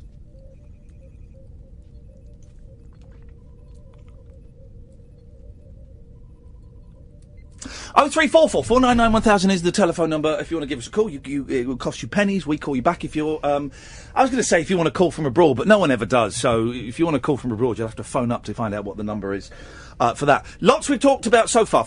Not first world problems, first class problems. Brian May has written a lengthy piece on his website complaining that the first-class window seats on British Airways are now no longer next to the window. There is, in fact, some distance. He wants to sit in coach where his face will be pressed against the window as he tries to get away from the armrest person next to him. Hey, when we flew out to New York, I got chatting... Well, when we flew back from New York, Timothy Spall was on the plane. He was. Timothy Spall, one of my favourite actors. He was in first class, wasn't he? He was looking very slight. Very slight. One of my favourite actors. I say that. He's a good actor. He was on the plane. But on the way out, I met an inventor. I don't like people talking outside the toilet. Yeah, I don't like people talking to me on planes. I don't like it because I get not as nauseous as I used to. Actually, I'm a little bit better. I used to be a terrible, terrible flyer. I'm not great, but I'm better than I was. But this guy was talking, and he recognised me. You going out there for work? I said, "Yep." Doing a radio show, blah, blah, blah, blah, blah. And I said, what are you going out there for? Because that's apparently is how you make small talk, is when... This is what I've learned. When you're interested in other people, no, yeah. This is what I've learned about small talk, because I can't do it. No. Right? So what you need to do, and this is a tip, this is a great tip, and it's going to sound really obvious, right? But genuinely, as I turned 44, I've got it. If someone asks you a question, right, you answer it, and then you ask the same question back to them. And you've got an exchange going on. You've got an exchange of ideas going on. By George, I think he's got it. So he said to me, what are you going to New York for? Work? And I went, yeah, doing some radio shows over there, blah-de-blah-de-blah. Silence. And then I went, what are you going to New York for? Work? He went, yeah, he's an inventor. And he'd invented a right load of old tat, if I'm honest. He'd invented, now what had he invented? I'm being a little bit harsh there, because what have I invented? Apart from good times, nothings. He'd invented the thing you can buy on Amazon, and he says about 2 or 3 a week. It's, you know, like, rollers you get for paint? Yeah. I think it's like a roller you get for paint, but it's for sun cream. Can I have a look on Amazon? So I think you put it on top of the sun cream, and it's like a roller, and you roll, and this is brilliant. You'd need a bigger surface area. Is that for big people? When hands aren't enough. You don't know how big the roller is. It could be just a small little... You just roll it on, because I hate putting sun cream on me, so I don't, so I'm probably going to get skin cancer. But also, I hate putting it on my children. I just hate sun cream. I hate sun. So he'd invented that, and that's for sale on Amazon. He'd also invented... Julie, I'll come to you in a minute. 0344 499 1000. He'd also invented some form of thing you put on top of milk cartons so that it poured out better. I didn't. Yeah. I asked the question. I didn't really want to hear the answer. No. That's the next step. Okay. All right. Well, it's one step at a time. Julie. Hello, Ian. Hello. Hello, Cass. Hello. Hello. Hello. Hi. Hello, everybody. Hello, everybody. Hello, good morning, Miss Julie. Good morning, everyone. We used to get told off at our school for doing it too sarcastically. Yeah, so did we.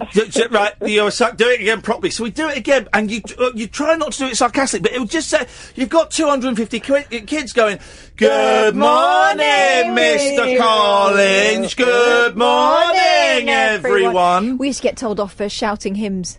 Oh, yeah. Because if they said, you're not loud enough, because they used to say, come on, everyone, you can do better than that. So then they used to get, give me oil in my life, keep it burning. Sing hosannas, sing hosannas. Do you know who wrote the tune to Good Morning, Good Morning, everyone? Do you know who wrote that tune? No. Brian Eno. Shut up. Brian Eno. It was either that or it was the start up and close down music to Windows. I'm not sure. One of the two. Brian Eno. Important noises. Good morning. Anyway, yes, Julie. Sorry, just talking about the school thing. There used to be a hymn, and it used to have the line in it, I was cold, I was naked, I was cold, I was naked, were you there, were you there, I was cold, I was naked, were you there? You bet!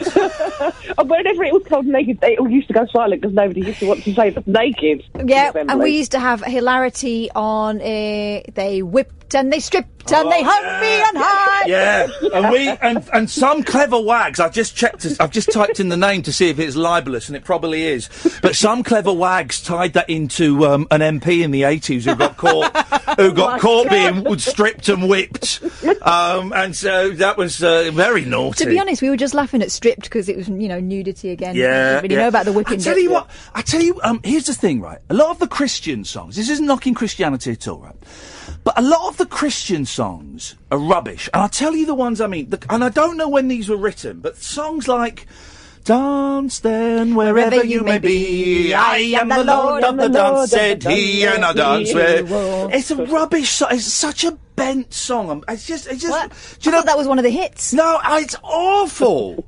Awful. Have the Muslims or the Jews or the Sikhs got like pop songs like that? What would be a good I'm Jewish? not sure singing is a massive thing They got in Islam. Have a Nagila. But yeah, I think they... Well, and also in Judaism they sing the prayers, don't they?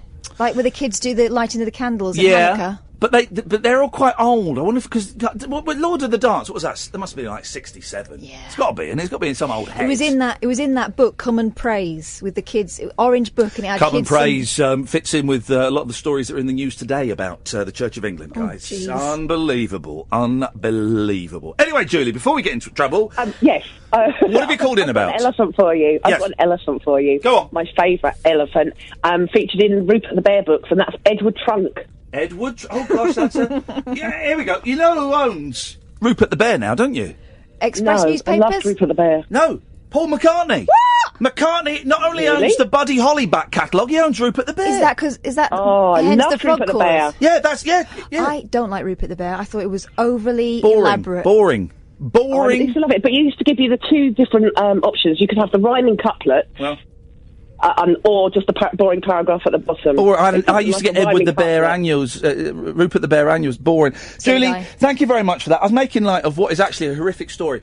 The incredible story in the press today about I think it's the Church of England. Have I got that right? Covering up,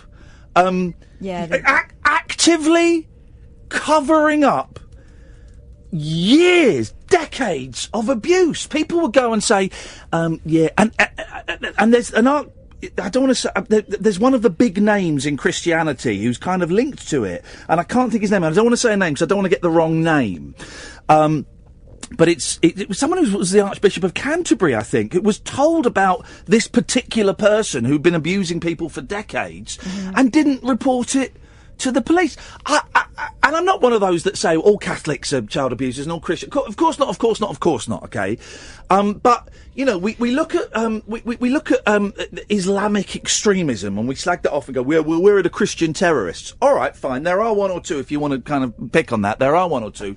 But Christianity in this country and in Ireland, you know, around the world, I suppose, but some terrible things have happened.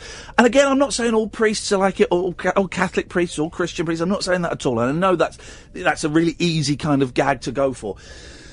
But the fact that even one priest has done it, you know, and there are significantly more than that, it's incredible. I think what makes it more shocking is that they're in an ultimate position of trust well as power, because it's not just earthly power. To their followers, they're representation of God. And the fact that, can you find the name? Was it an Archbishop? Yeah, it was Lord George Carey denied presiding over a cover-up. It was Carey, and right? It was a Bishop of Gloucester, right? Who Carey. It says here. And I'm not saying Carey did it. What we're saying is that Carey had been told about it, and he did not pass that on to the authorities. And he's denied presiding over a cover-up. But the news very heavily. The news I heard today was that he'd apologised. Right, okay. We'll see. No, it's the current Archbishop of Canterbury, I think, has said. Oh, okay. He was concerned about it. Go on. This is Bishop Peter Ball, who was a former bishop, jailed for 32 months in October 2015 after admitting to carrying out a string. And also, this term, historical sex offences. I don't like historical. It just means sex offences that caught up with him. He raped children. That's what it was. Teenage boys and young men in the 70s, 80s and 90s. And people would have been told about it, and they would have said, you're making that up, that you're lying, or they would have said, okay, I'll go and investigate it, and then gone off and said, I reckon the best that would have happened, someone would have said to him, listen, just, you know, knock it on the head, son. Meanwhile, 30 years he carried it on. 30 years. I heard that story today. I feel a bit bad about making. No, I don't feel bad. It's going on. And it just chilled me. It just chilled me that had gone on and people had covered it up. I think it's outrageous. 0344 499 1000. Late nights with Iain Lee on Talk Radio. Late night, Iain Lee on Talk Radio. We have ways of making you talk. 0344 499 1000 is the telephone number if you want to give us a call. Let's go to Paul. Evening, Paul. I promised myself I wasn't going to call in tonight because I bought myself a fidget spinner today. Right. Because I heard them. I didn't know what one was, and I didn't really know what one was until I got one today because I heard it through you. Yeah, and I feel a little bit more, whatever normal is, I don't know what normal is, but I feel a little bit more normal tonight. Is your fidget spinner as cool as my Batman one, though? No, I haven't got it back. Mine's called a Tornado, so I bought it from B&M on the Farnham Road. Mine is... Is yours a Batman one? Mine's a Batman one. Yeah. Oh, wow. That's how cool I am. They're good fidget spinners. I think they're satisfying. I didn't really know what one was. I had to text my son, who doesn't live with me, to send me his recommendation on what to watch on YouTube with a video of how to use it. Well, you just spin it. But these people that post tricks of it, the only good fidget spinner video I've seen, and I've seen 5 of them, is where someone's drawn a picture of Sonic the Hedgehog and he put the fidget spinner where his legs would be and then spin it so it looks like he's whirling around very, very fast. That's it. That's the only decent one.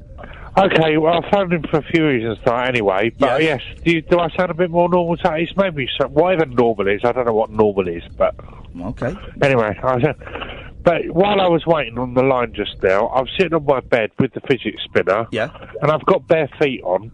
Barefoot, and I've got bare feet on. Yeah. There you go. I've got bare feet. That's got you sound much more normal. That's got to be some program invented by some adventure person that sends them on trials that makes them drink their own wee, innit? Anyone know what Paul's talking about, guys? Bare feet, bare grills. Never mind. Okay. And I think you've been doing too much fidget spinning today, Paul. Okay, I put the fidget spinner on my big toe and balanced it until it stopped, and I managed to do it. Well done. Yeah. Well, unless there's video evidence of it, it didn't happen.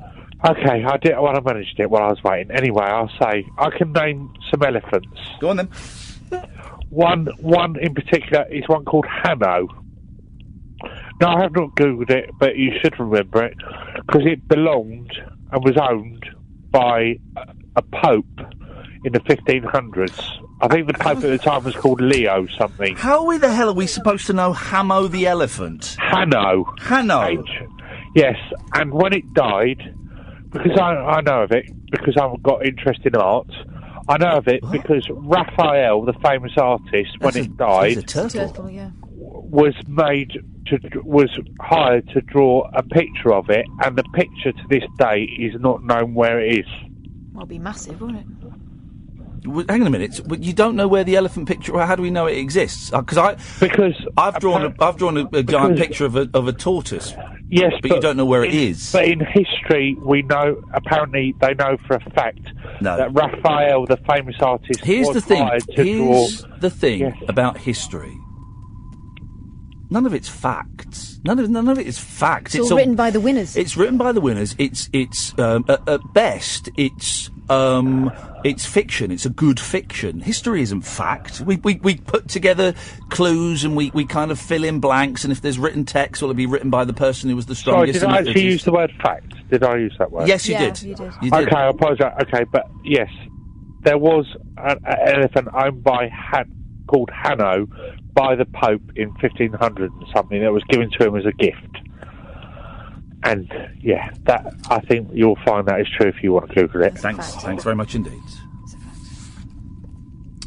03444991000 is the telephone number if you want to give us a call. You're doing your nose. What's the Pope need an elephant for anyway? Well, how are they going to get around? They didn't have Pope-mobiles. Didn't have Pope-mobiles in those days. Yeah, no Pope-mobiles. You had to ride an elephant. Silly me. You had to ride an elephant. Do they still get... Can you still get people to carry a sedan chair? I'm asking for a friend.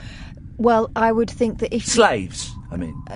Slaves, no. No? I think that's frowned upon these days. Well, there must be places on the dark web I could get 4 slaves to carry a sedan chair. Possibly, but if it was possible, they would be doing it in London now, because they're doing that stupid, what they call rickshaw thing, isn't it? Do you know what? That's not a bad idea for a money spinner. No, exactly. I would pay 20 quid for a 5-minute ride in a sedan chair. Oh, I would totally pay for that. Forget those stupid rickshaws where you are taking your life in your hands, because those guys don't know the rules of the... A, they charge a fortune, and B, they don't seem to understand how roads work. Or indeed care.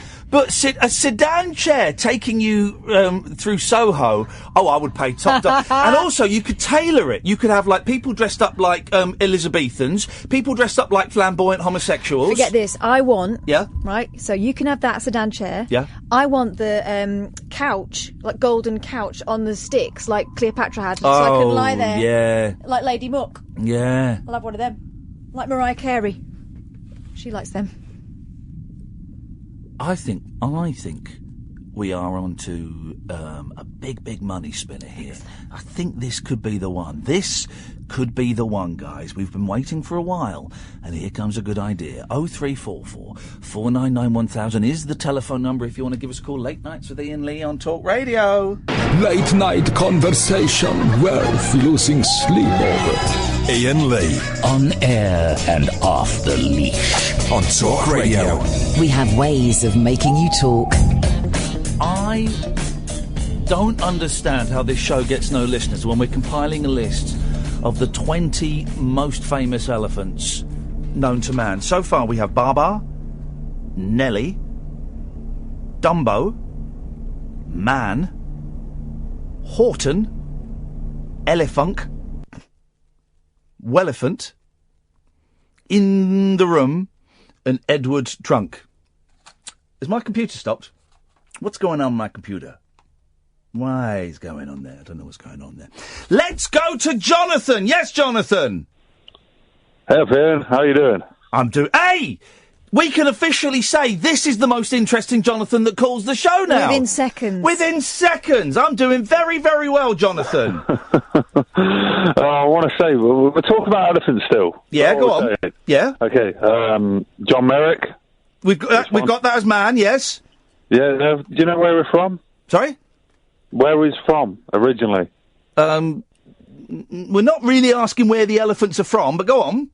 Oh, come on. John Merrick, he was from Leicester, went in the workhouse, come out of the workhouse, went back in the workhouse, had a David Lynch film made all about his life. Well, hang on a minute. You're saying you're doing a chronology of his life and including in his actual life, the timeline, the David Lynch film.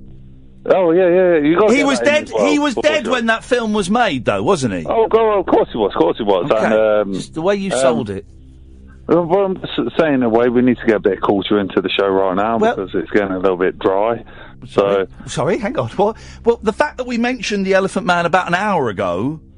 Oh, sorry, I won't listen an hour ago. So I was trying to bring it up to my speed. Wait, when exactly? Hey, you can help me, Jonathan. You can help me. I like the cut of your jib. You shoot from the hip, and I respect that. Can you pinpoint when exactly tonight the show got a little bit dry? Quotes unquotes. I don't know. You're taking a lot of calls. You know, I'm flicking between Talk Sport and Talk Radio. Yeah, because they have football, and England's doing really well. You know, they just beat Poland 3-0. Okay, you're telling the wrong people. Yeah, not asking about that. I'm asking you. Sorry, are you complaining that we're taking a lot of calls? No, I'm complaining. Just not taking the right calls. You're getting some people and they're just rolling on, like talking nonsense in some ways. I know. This is the thing, Jonathan. When callers phone up and drone on and talk nonsense, do you think I should cut them off quicker? Is that what you? There we go. There we go. Of course I am, you idiot. Excellent suggestion. Thanks, Jonathan. CJ. Hello, CJ. You know, I saw your tweet before about let's have a happy show type thing. You know, the one where you said people that have left and then come back to listen again because things are all happy. Oh, yes. Well, I wanted to do something happy now, and it's not been done, I don't think, on your radio show, but I've just gone on your website, and I've just seen that lovely CD you're selling. Yes. And all my details are in, and I'm about to pay for it live, right on the air. Wow, this is exciting. It's very exciting. I thought, here we go, it's happening. Going through. You know, I was going to ring in about something completely... Hang on a second, I can go live now to my website to find out if that's... if that's going... Is it going straight into my bank account? It's processing. Here we go. Yep. There we go. Oh, there we go. It's gone straight through. It's beautiful. done. If you want to know what he's talking about, go to gofasterstripe.com/Iain Lee. That's you know what was really funny? gofasterstripe.com/Iain Lee. You know, the second that you played that sound effect. I don't know what you're talking about, but yes. Okay, that amazing noise that it made, it did actually come on at the second it came on the screen. I know, because it's connected. It's Incredible. It's connected to the computer. That's how we do things. Amazing. And I'm looking forward to that CD. It looks fantastic. Just listen to the preview on your site, and it sounds fantastic. Very, very funny. Very funny. It sounds. That's what we need at the moment. Yes. We need funny. We need laughs, we need giggles, we need chuckles. We and do. Iain Lee live CD, it's a show I'm never going to do ever again because I'm bored witless. But there's a video of it coming. I've seen there's a video of it coming soon. Piece of history. Piece of history yeah. Yeah. But originally I was going to call in and talk about alcohol problems, but I thought, no, not today. Today's a happy show. You talk about whatever you want. Well, I just wanted to, because I remember you saying sometimes that you quit drinking alcohol years and years and years ago, and I just wanted to know how you did it. I decided to. I don't go into how I did it. Yeah. Because that is my own personal journey, and I like to keep a little bit of privacy and a little bit of mystery. But I am friends with people who quit alcohol and drugs through all different kinds of ways. And the number of people that I know who sing the praises of Alcoholics Anonymous and Narcotics Anonymous it implies to me that there is perhaps something there that could be useful. Why? Do you want to stop drinking? I've actually been in hospital. That's a yellow card. It's a yellow card. Sorry. That's all right, but it's a yellow card. So sorry. It's been a blooming nightmare. What happened to get you in there? I tried to end it the other day, and people were concerned about me, so I got took in and kept me in for a few days. I'm feeling I know I sound quite positive today, but I'm feeling positive because of all the support I've now been given. Yeah. Which is the first time I've ever had that since I've been drinking since I was 16, and I'm 32 now. And it's such a relief to know that I can get help now. Well, how do you plan to continue this this journey? Do you want to stop drinking, or do you just want to cut back so you're a bit more in control of it? When I start drinking, I can't stop. Right. I can't stop. I mean, you've had it before from me when I've sent some quite horrible emails when I've been in a sort of drunken state. These things happen from time to time. And when you look back on these things, when you're coming out of this sort of drunken trance, you think, I'm such an idiot. Yes. Such an absolute idiot. Do you ever get blackouts? Where you don't know what's happened? Yeah. Wowzers. Yeah. Yeah, absolutely. That's crazy, huh? Crazy shit. And I just want to take the opportunity to say, I do respect you as a radio presenter. Oh, don't worry. Listen, don't worry about anything that's happened in the past, CJ. Honestly, it's gone. As far as I'm concerned, it's gone and done. But thank you. I'm just interested as to how you, what your plan of attack or defence, depends how you look at it, is. Well, luckily, where we live in Stockport, there's quite a lot of support groups for it, and I'm being forwarded to this amazingly, the group's called Star, and what they're going to do for me is they're going to have an assessment with me now, and they're going to go through all these trials and plans, and I'm getting support from my GPs now. They're giving me vitamins and things like that to help me sort of. Sounds like a plan. How much booze you got in the house? I did a very smart thing, and I poured it all away. Beautiful. There you go. Well, that's a start. That's a start. The trick now is to not go and buy any more. That's the trick. No, this is where I've been even cleverer. I went to all the shops. Yeah. This afternoon. Yep. With my friend. She came and picked me up from the hospital, and then she went, "What do you want to do now?" And I went, "I know this sounds silly, but I want to go to the shops in my area and tell them, listen, guys, under any circumstances, do not serve me alcohol." That sounds like an excellent plan. It's not. I'm not throwing a Spaniard in the works. I know. But that's not foolproof. But no, it's not. But that is an excellent idea. Well done, you. Thank you very much. Would you consider going to an AA meeting? I've got one of my friends setting it up for me. He messaged me today saying, I've got people that work there and do things there, so I'm going to get you sorted. So. Yeah. Hang in there, man. Trust me, I'll be 13 years in September, and it's hard work. And sometimes we were in Waitrose tonight, and they've got this lovely array of where we get the coffees. There's a lovely array of all different kinds of beers, and it was hot. And I was looking at it and thinking, whoa, yeah. But one is too many, and 1,000 is never enough. I used to love the rum.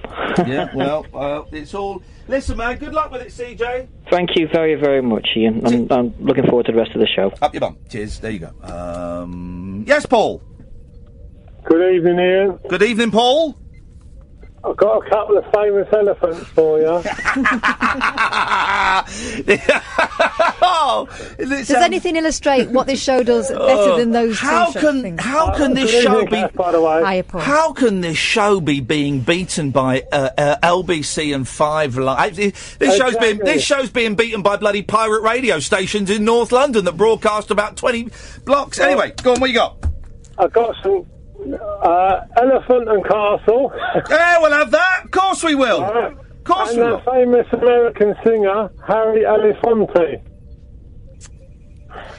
No, I think you're just being a little bit silly now. Oh, Kath, you have a word with him. You have a word with him. From Stamp Poaches had the Pope's one. Come on. Well, that was an actual elephant, no.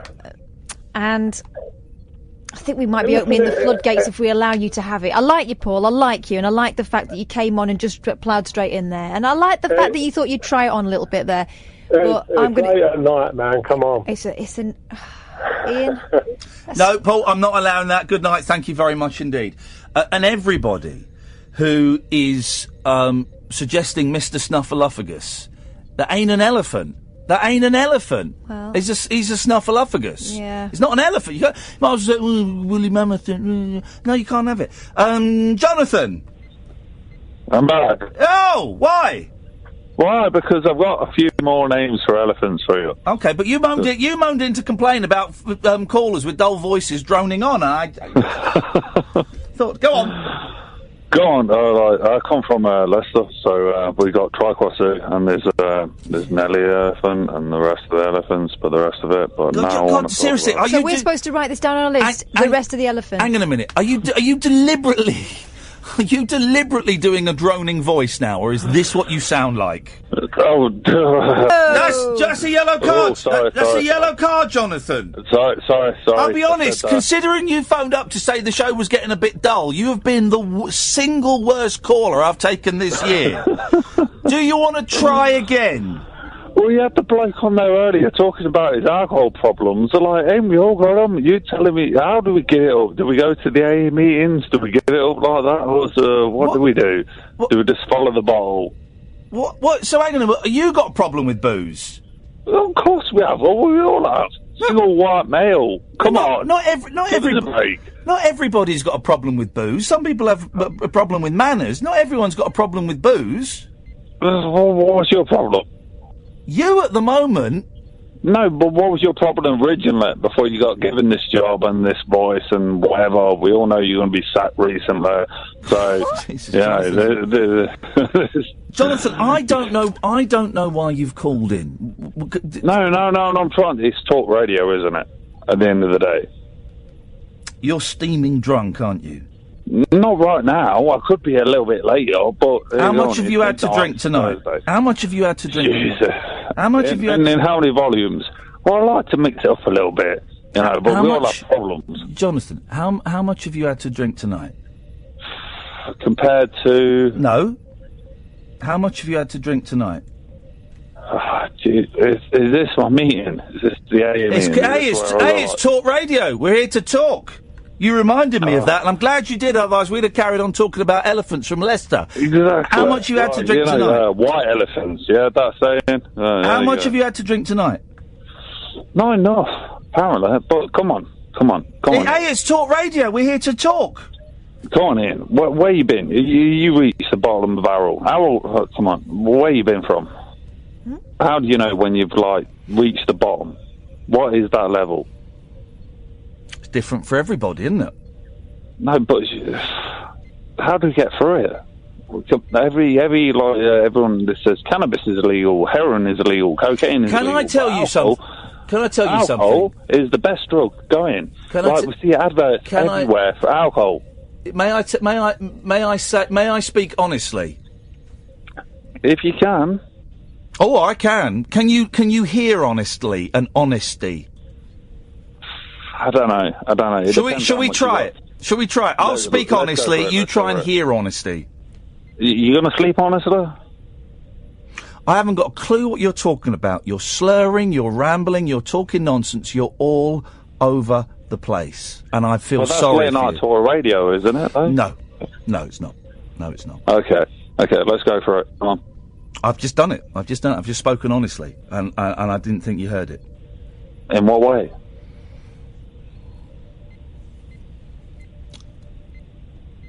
I can try it again. Yep.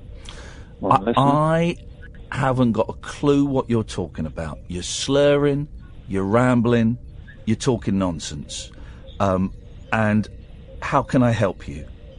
How can you help me? How can you help yourself? How can you help this great nation of the United Kingdom? But give us a call tomorrow when you're sober, mate. I don't think so. You take care. The invitation is there. I'm here Mondays to Fridays. Mondays, I'm fine, brother. I'm here Mondays to Fridays, 10 till 1. You give us a call when you're sober and we'll have a chat. Well, that was a turn up for the books, wasn't it? What a strange old evening we've got. Thank you, CJ. It seems you've provoked a little bit of honesty in some people that perhaps was going to be hidden by belligerents. So thank you for that. I appreciate that. We'll carry on. 0344. Another hour of this. And I don't mind talking to drunk people, but I do find it quite frustrating because they don't listen and they can't listen while they're drunk. But if this conversation is kind of ringing a few bells with you, and maybe you have had a few shandies, you are welcome to call up and we'll see if we can work something out. You can also call in about famous elephants. I'm not fussed either way. 0344 499 1000 is the telephone number if you want to give us a call. Late nights with Iain Lee on Talk Radio. Talk Radio. Another hour to go, dear listener. You can call in about absolutely anything you want. 0344 499 1000. You're listening to Late Nights with Iain Lee on Talk Radio. Late Night, Iain Lee on Talk Radio. We have ways of making you talk.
I've had a 12 bar, now I'm having a chocolate rush. Oh yes, I crashed, but now I'm back. I've had some chocolate.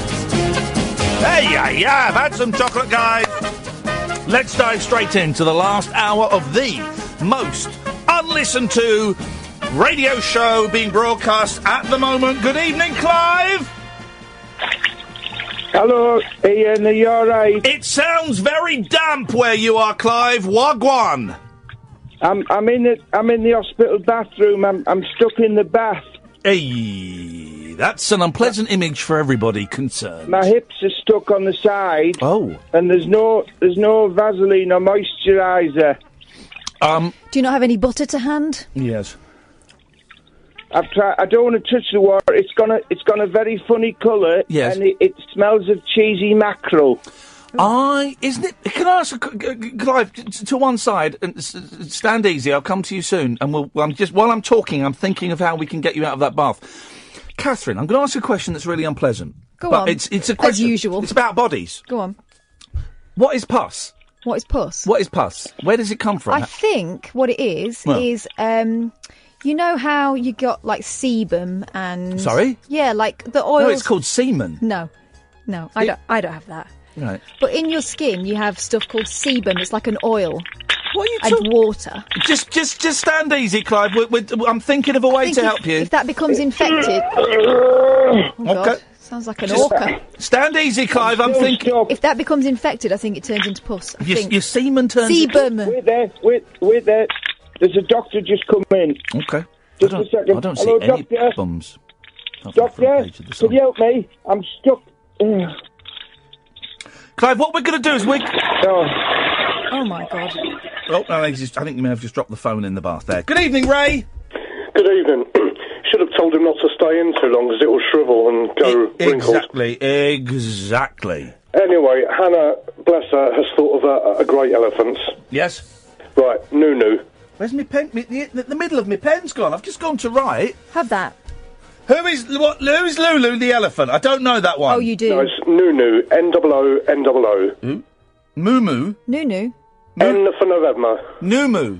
Noo. That's the new shmoo. You're not talking about the Teletubbies Hoover, are you? Well, it looks like an elephant. That's so not Ray. Mate. Thank you, Ray. Come on, we expect better I than thought that. you were going for Lulu, who, of course, was the elephant that dragged John Noakes around in the poo-poo. Oh, was it? Was that Lulu? Yes. Oh, there we go. Beautiful. Okay, well, that's good to know. Hey, look, you were right. Yes, Jonathan! Jonathan's bath. Okay. Where do you want to take this, Jonathan? No, are you being a comedy show or are you being a serious show? Or can we just take it? It's a show that goes anywhere. It can be stupid, it can be silly, it can be heavy, it's everything. It's conversation, Okay. so it can be anything. I'm going to take it a little bit heavier. Okay. Do you appreciate that? Okay. Right. The problem is, you will appreciate that I might have a slight drink problem. Okay. But that's for a man to carry on his shoulders. But I'm an engineer. And from the engineering, I get to see a lot of things that normal people don't see. Right. 9/11. Are we going to go there? Well, I don't know if I really want the ramblings of a drunk man about 9/11, because you've made... No, it's not the... It's the Jonathan, I'm going to... No, just look at the engineering. No, Jonathan, what engine? Jonathan, No, what Jonathan, listen to me, dude, right? If you're going to... I'm all up for talking about conspiracy theories, but I'm up for talking about... it's not conspiracy Jonathan, theory, mate. Jonathan, please let me finish a sentence, mate. Okay, I'll let you. I'm so glad I'm very rarely in the company of drunk people because well, I very rarely am these days, and I'm glad because drunk people I find tedious and rude. Yeah, the thing is, mate, you're not... The words... The sentence are probably forming themselves well in your head, but they are coming out muffled, slurred, and you're veering all over the place. So I'm gonna say, I don't think you are in a fit enough state to discuss 9/11 tonight. I think we can. Well, actually, I'll carry all this data. Actually, mate, no one else can deal with. Mate, I'll be the judge of it because it's my show, and I'm going to say no tonight. Okay, no tonight. No, you want to keep it light? Talk about elephants? Yeah. No, don't want to keep it light. I'm happy to talk about 9/11, but not with a drunk man. I'm not drunk. Yes, you are, mate. You're steaming. You're absolutely steaming. I'm on a level. You're not. You sound... Mate, you're not. You're rambling, you're slurring, you're being aggressive, you're being aggressive and rude. Well, that's the whole point of your show, isn't it? Don't tell me what my show is, because you don't understand it. You don't understand it. No, it is in a way. No, it isn't, mate. Trust me, it isn't. Mate. I don't want to exploit a drunk bloke on my show to get ratings. I want you to call in. No, you need the ratings. I do need the ratings, but but I'm not going to exploit a drunk man to do it, mate. Oh, come on, you'll get it. I wish you the best of luck. I don't want to talk to you when you're like this, Jonathan. Honestly, it's upsetting me. I have information. that will. All right, I'll tell you what. Over. I'll tell you what. You give us the facts that you've got. You referred to the data in your head, and then what you can do. Shut up and let me speak. Right? Have some manners. If you're gonna, I'm letting you. No, you're not. You're being rude. Now shut up, and I will let you spout your crap. Right? And then what I want you to do, Jonathan, is I want you to listen back to this tomorrow. I will do. Will you do that for me? Because I really want you to listen tomorrow before you have a drink. What time do you start drinking in the day? Oh, it's got to be after 12, of course. After midday? Yeah, of course. Beautiful. You got to have a little bit of eye-opener. Let's hear it like an eye-opener. Dear God, I pray for your soul, brother. I literally pray for your soul. Let's hear your data about 9/11 that's in your head that isn't a conspiracy theory. Away we go. Because I want you, and I'm letting you do this because I want you to listen back to this tomorrow. Go on, away you go. No, the point is, everyone goes on about the black boxes that were never found after the wreckage. But the point is, there's nothing to do with the black boxes. The point is, it's to do with the engine data. And them engines are made by the finest company in the world. The yellow card, mate. Sorry, I know the yellow card. Absolutely fine. You go on. You go on. Yeah. It's all evidence. It's all evidence in your defence. Go on. They're giving live feeds back to the factory 24/7, and them live feeds never existed. We know this. These are engineers, and this is how things happen. And so when you get that little piece of information, then it's kind of like, like the roller coaster, the snowstorm, the avalanche. More and more pieces come together. For one, when the plane crashed into the Pentagon. Oh, I'm sorry, we've got all these video cameras everywhere, but only one is given. Come on.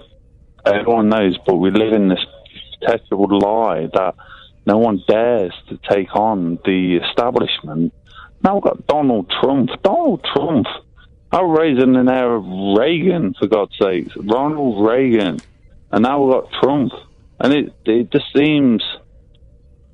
I don't know, we live in a fantasy land now, and no one really realises it, because it's just lies after lies after lies after lies. And when you see your government doing these lies after lies after lies, you take it on yourself. And no wonder there's so many divorces. Like, it just hurts me a little bit. It just hurts that, see, we are at the top of the tower, but we don't even realise it. I have one question about what you've just said to me. It's really interesting. Thank you for that. Can I ask you one question? One question. When did your marriage fall apart? No, I've never been married. That's the point. Because I was married to the industry. Okay. We didn't get a chance to. Okay. No one's going to marry me. Why is that? Why? Because I'm too dedicated to my industry, to the job. So what is it exactly that you do? I'm an engineer. Okay. You're in work at the moment, are you? Of course I am. Yeah. But the drink takes hold. The drink takes hold because you're open to too much, and we're very susceptible to. Is it just the drink, or is there a bit of weed going on? A bit of coke? Coke when it was in the 80s. Come on, you know that. Come on here. Coke these days is shit. Sorry. So you're not using coke? No, not at all. Not at all. Bit of weed? I have to be like, what are you using? Ketamine? Are you using anything?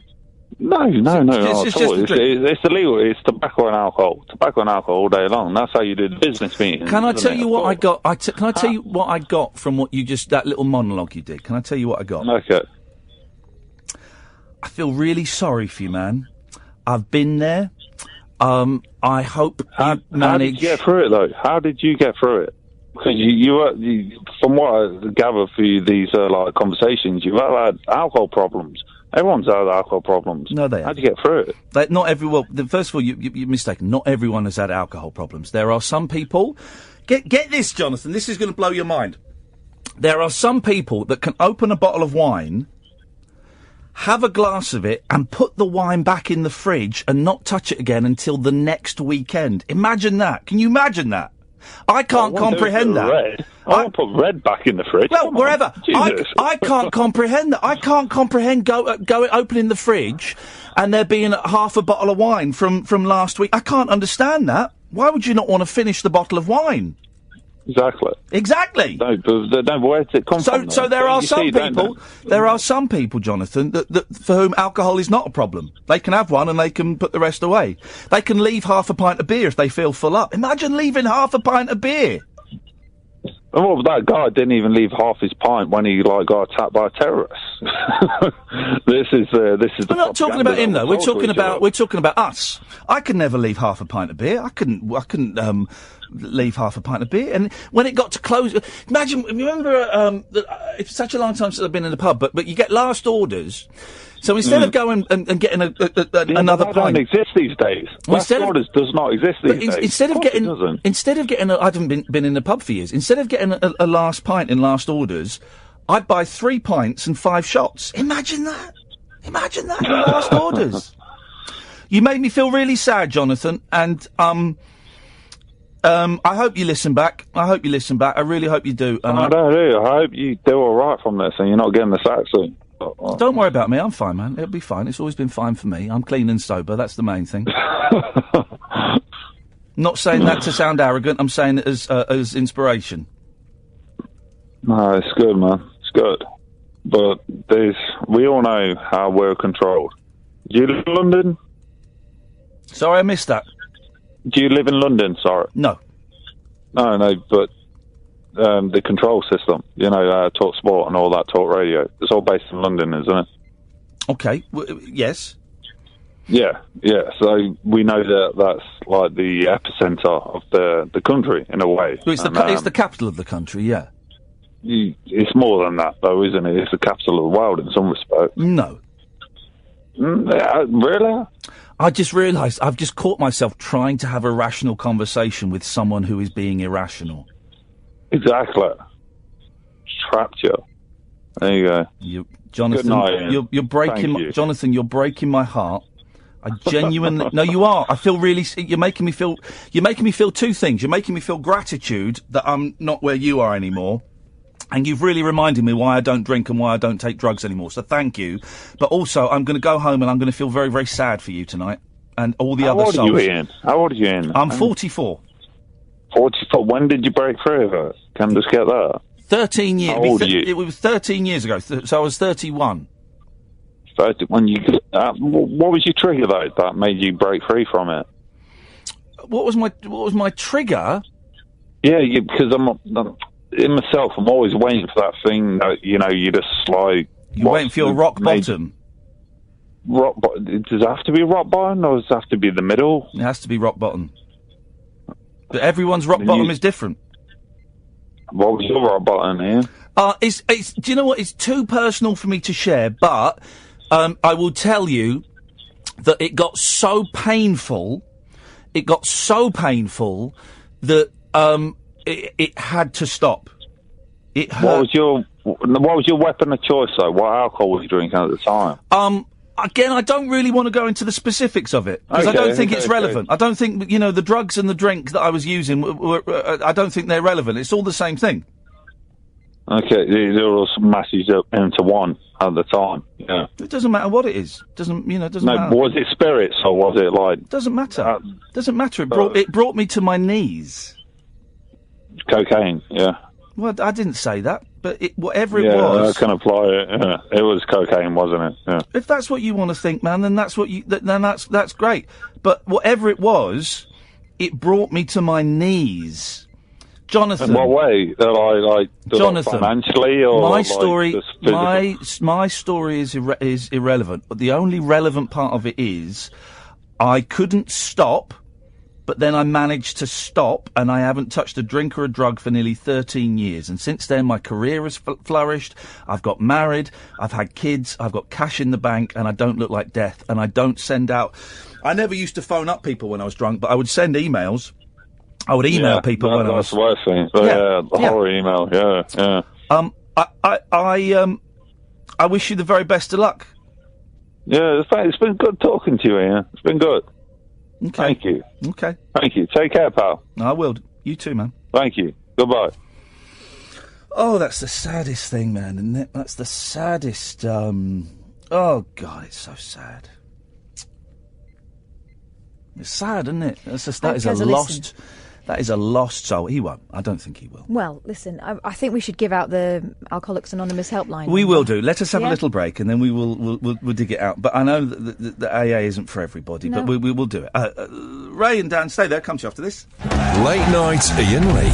On air and off the leash. On Talk Radio. We have ways of making you talk. Let's not give out our phone number. Have you got the AA phone number there? I have, yeah. You want to give it a call? It is as follows. And there's an email as well, just in case, because, some people don't want to speak about it straight away. Yep. The national helpline is free, and it's 0800 9177 650. That's 0800 9177 650. Or you can email help@aamail.org. And here's the beauty of it. The people that answer the phones will be recovering alcoholics. So they will know what you're going through. I've had the great honour of sitting in on the phone room at Narcotics Anonymous when people were taking calls, and it's people reaching out at their worst state, and the patience of those souls that take those phone calls is incredible. And I feel really sorry for Jonathan. That's really saddened me because he might not be an alcoholic. I don't know. I don't know the bloke. Maybe he's winding us up. Maybe he's a bit drunk tonight. I don't know. But addiction is a disease, and I don't think you can ever judge anybody for being addicted to whatever it may be. Jonathan, I hope everything is all right. Ray, let's try again. Ray. Good evening. Good evening, Ray. Not so muffled this evening. I like this. I like this new approach to your phone calls. I'm on the same phone. So maybe you've... So you say... unmuffled your voice. Or you're a liar. Well, first of all, I've got nothing sensible to say. Good, so, good. Don't matter. This is the joy of it. It goes up, down, left, right. Have you got any famous elephants? So far, we got PABA, Nelly, Dumbo, Man, Horton, Elephant, Welephant, In the Room, Edward Trunk, Castle, and the Elephant and Castle, yes, and Lulu. I can't believe no one said Jumbo the elephant yet. Who? Jumbo the elephant. Who? Jumbo. Who is Jumbo the elephant? Very famous real elephant. Crikey. It came... It's a long time ago now, but it eventually ended up in Barnum's circus. Jumbo the elephant? Yeah, very famous. That's where he got the sort of name. Things are sort of referred to as huge and everything. It came from Jumbo the elephant. It's true. Well, Jumbo Jet, etc. Yeah, but I know, but from but it came from... There was an elephant called Jumbo. Yeah. Can we... All right, I'll put it down. I don't care. I'm arguing about this as though this is like an important... It's our A-level exam. It's just a list of elephants. It's going to get thrown in the bin in about 30 minutes. A list which includes man. What a load of rubbish. And no one's listening to this. Anything else, Raymondo? Yeah, just one thing. I think you should have a segment in your show where you sort of do confessionals. What, like Simon Mayo's Confessions? Oh, does he do that, does he? Yes, for about the last 25 years. Why, what do you want to confess to? Well, I don't mean murder and things like that. It'd be funny if Ray said, well, yeah, I murdered... Well, he's an ex-copper. We don't know why he's ex. Yeah, it's true. Took the shekel. No, it's something that happened last week. I'm not proud of it, but it did make me laugh. Go on, then. So I sort of left my home with my shopping bags for the local supermarket, and I was walking up towards my car, and there was a transit van parked behind me, so I couldn't actually see the back of my car. Yes. But on my key, I've got a fob, and I've got a button that sort of opens the boot. Yes.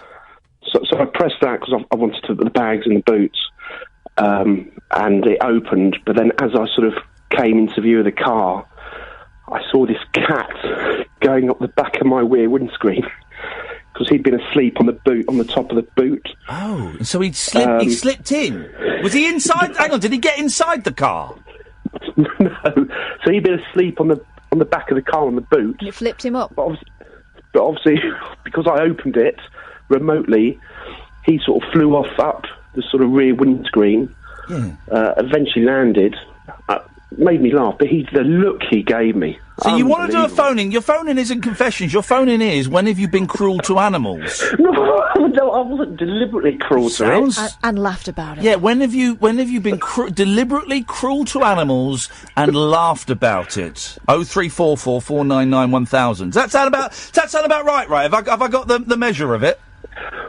Possibly. Excellent. Thanks very much indeed. We'll put it out there. I ran over a rabbit once. Now I'm wishing that I'd laughed about it afterwards. I could join in. I did driving up to Birmingham once, years and years ago. We hit a crow. Oof. That was a crunch. Did you laugh? No, we were off to do a comedy gig. Me and Mackenzie Crook.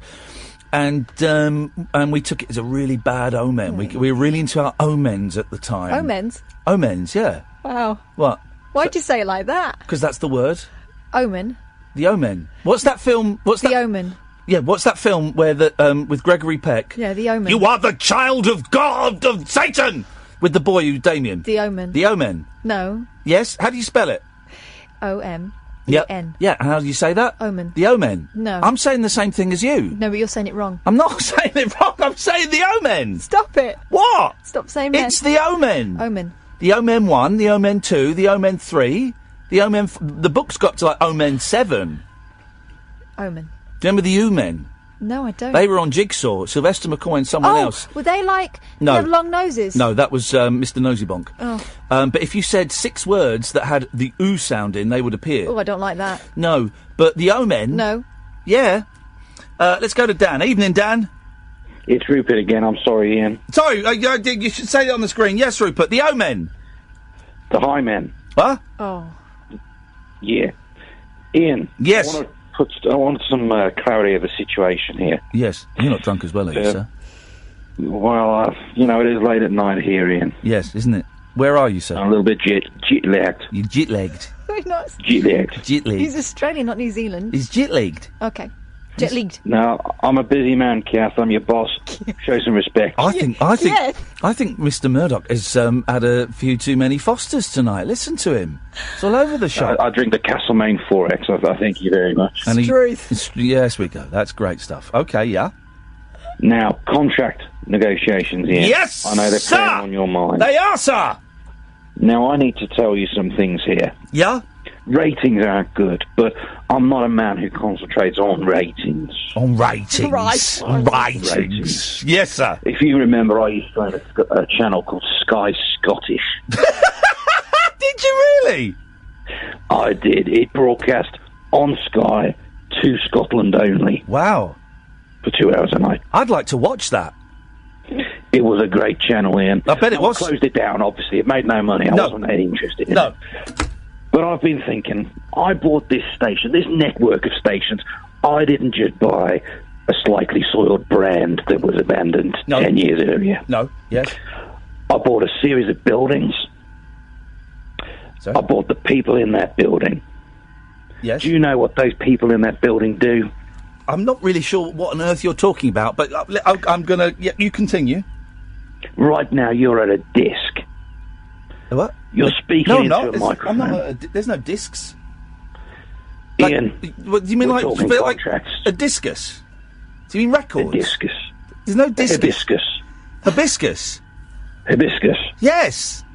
Ian, you're confusing me now. No, I'm not confusing you, sir. I think you're confusing yourself. We're talking about hibiscus. You're confusing Biscuits. me. I'd love one, thank you. Hobnob. You certainly can. And he's gone. Let's take a quick break. Late night, Iain Lee on Talk Radio. We have ways of making you talk. Hey, yeah. 0344 499 1000. Yes, Sheila. Oh, hello. Hello, Sheila. Hi, it's so nice to talk to you. Thank you very much. It's nice to talk to you too. You sound surprised. You phoned in. I did, but I haven't heard you since you were on LBC, and I used to love that show, and I've just discovered you here. So, Did you ever used to phone me at LBC? I didn't. Unfortunately, no, I didn't. That was second. That was I used to love listening. LBC ended for me about 8 years ago, and since then I went to Virgin. Then it became Absolute, and then I went. I followed you over to something like Home Counties. Or Yeah, something, Home Counties. Yeah, so That's right. That was dull. But yeah, I was very excited to find you again. I'm and glad when you I found turned us. on, you were talking about elephants, and I thought, wow, I really wanted to phone in. Go on. And I didn't quite understand the thread of the conversation. What is the... We are compiling the list of the 20 most famous elephants in the world. Shall I read you what we have so far, Sheila? Yes, please, yes. PABA the elephant. Okay. Nelly the elephant. Yes. Dumbo. Yeah. The Elephant Man. Okay. Horton Hears a Who. Yeah. Elefunk. Wellefant. Elephant in the Room. Edward Trunk. Elephant and Castle. Lulu and Jumbo. Have you got any more famous elephants that we can add to this? Famous elephant, but I have a favourite elephant, and unfortunately I don't remember their name, and I hope that somebody might be able to help. Oh, this is great. This is great. It's my favourite book when I was a child, and I don't think probably many people would have heard of it, but all I remember, it was this series of books about a teddy bear and his best friend. Yeah. He had two best friends. One was an owl and one was an elephant. Now, I'm trying to remember, because my boys have about a year or so, a couple of years away from those kind of books, and I've just remembered the story where the elephant wants 5 minutes peace, but I can't remember what she's called. I don't remember that one, Sheila. No, I don't. I think it's a little. I don't think it's particularly well known, but they're very charming, and I don't know how old your children are, but I think they would love those books. Okay. But I don't know. I can't remember the name of. I just know there was an elephant. They were kind of toys that came to life. Yeah. So it was an elephant and an owl. Yeah. Who was the third? And there was a third teddy bear. An elephant? A teddy bear, yeah. An owl and a teddy bear. A teddy bear. I think the teddy bear was the main character. He was sort of, the protagonist in the story, and he was, he had all the adventures, but he always had his elephant with him and his owl. So it's not Amos. To add that, and so I'd love to. Hang on, Sheila. Catherine is doing research. Is it Amos? Oh, okay. Amos the bear. No, Catherine's. I think it was just called Teddy Bear. It sounds like a very unimaginative story. just to call him Teddy Bear. It was kind of a bit Enid Blyton. It was that sort of era, probably very old-fashioned and but charming. Yeah, and that's my favourite elephant. Well, listen. If we can find out that elephant's name, he's on the list. Thank you. Well, I tell you what, we'll put down Sheila's favourite elephant. And if we can find a name, then we'll add it to... I mean, this list is going to go in the bin in 20 minutes. I don't know. It's very important now. It's very, very important now. I'm glad at least I get on there. Even if it's in the bin, I'd like my elephant on there. You will be. Sheila, how long have you been listening to us on Talk Radio, then? Not long. I think I discovered you sort of maybe a month ago. Oh, brilliant. If you just listen on and off. But you've really cheered us up tonight. Me and my flatmate really enjoyed it. Hello, flatmate. I don't... What's your flatmate's name? His name's Rich, and he took he did tweet you a little bit earlier, and you liked it. He was very excited. Oh, well, hang on a minute. What did he tweet me? I think it was a bit serious actually, and then he said to me, "Oh gosh, the show's taken a turn. It's become a bit more sober since I tweeted." So sober, literally. He felt responsible. This is the joy of this, Sheila. Where is the LBC show that May I put him on? Yeah, go on, put him on. Let's put him on. Go on. I'll put you on. Come on. Come on then, Rich. Come on, Rich. Come on, Rich. Hiya. Hey, Rich, how you doing, man? You all right? Yeah, I'm good, thank you. Flatmates? Yes, Sheila and I are flatmates, yes. That's, I have shared flats with members of the opposite sex. There's always, after a few bottles of wine, there's always a little frisson in the air. Well, yes, that is true, Ian, but, Sheila and I used to go at each other. Oh, no! They've already got that out of their system. Oh, no, how did...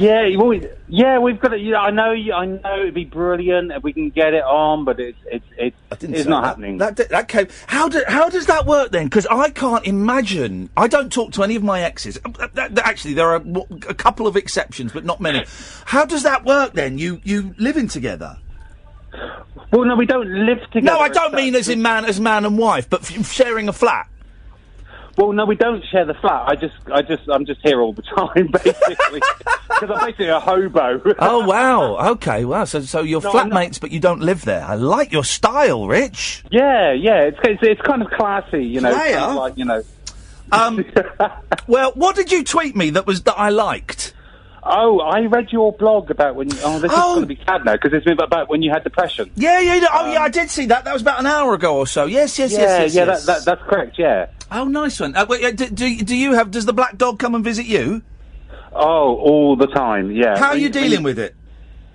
Yeah, pretty well. I mean, I was on medication for quite a while, and then it's weird because I actually just gave it up one day. I just thought, no, I've had enough. Wow. And it was really tough for a couple of months. Yeah. And I had counselling, and it was just kind of like, I just thought, it's something that's always going to be with me, so I kind of need to embrace it almost. Yeah. And I think there was a point in your blog where you said about, it's almost like you need to kind of go, okay, this is part of me, and this is where I am, and this is always going to be part of me, and I'm not going to let it defeat me. Yeah.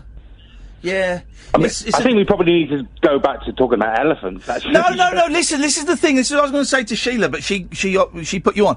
This is the thing. I'm glad you found the show. This show, it's like having a conversation with your friends in a bar or in a restaurant or in the park or whatever, and that we do these clunky gear changes where we will talk about elephants and we'll talk about Brian May complaining about seats in first class, and then we'll have some bloke phoning up who's an alcoholic.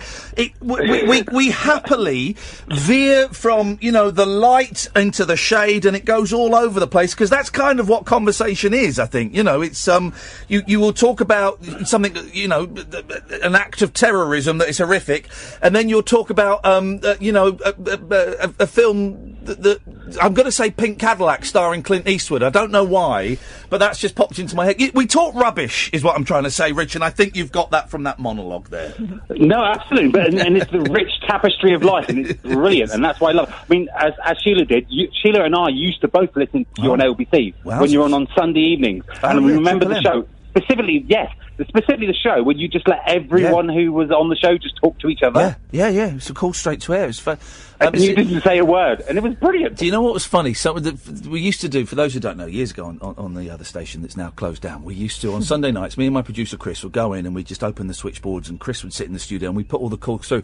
And someone sent me an email, I think yesterday, saying, I used to phone you on that call where you took, that show where you took calls straight to air. And I said, what did you do? He went, I just did silly voices like everyone else, which summed it up perfectly. Oh, Rich, I'm so glad you found us. Listen, please spread the word, because we haven't got many listeners, and if I don't get many more, I'll be out of a job. But you can call in any time. I hope that's not true. I hope that's just like you're just being disingenuous there, because you deserve to have many listeners. Bless you. Rich, Sheila, thank you so much for calling. Keep in touch, yeah? Thank you, mate. Thank you very much indeed. What nice people. What nice people. Hey, and that's an interesting dynamic, Isn't it just naughty? I used to live with 4 boys Hey. and 2 other girls. I insisted that they bring the girls in because I didn't want... but the lads were my friends, and I said, I'm not moving in unless you get some girls in, because it'll be unequal. Yeah. And there was a little bit of something there. Wow. One of the lads had a bit of a thing about me, of course. But I had a boyfriend at the time, but there was a free song for the whole year. It was a threesome? A free song. Really? There was probably a threesome as well, but I wasn't involved in that. I can't imagine a threesome.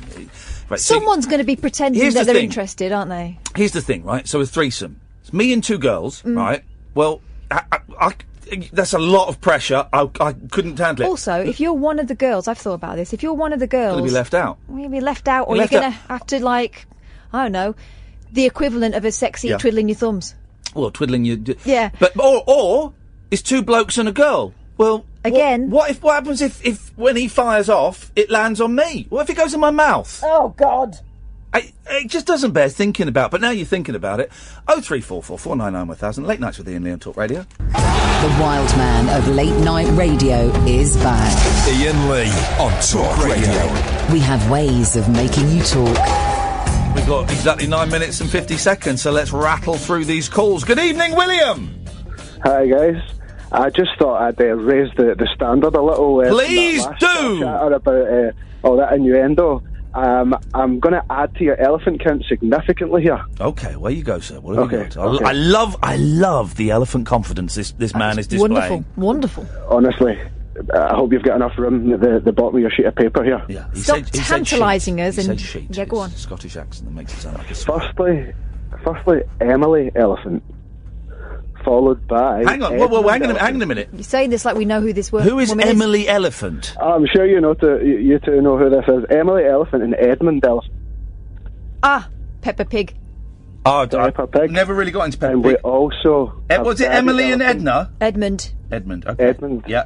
Followed by Daddy Elephant, a.k.a. Dr. Elephant. Yes. And Mrs. Elephant, a.k.a. Mummy Elephant. Yeah. Doctor and Mummy, okay. 6. Hang on, I got 4. Emily Edmund, Dr. Mummy. But 6 names. Oh, no, you can't...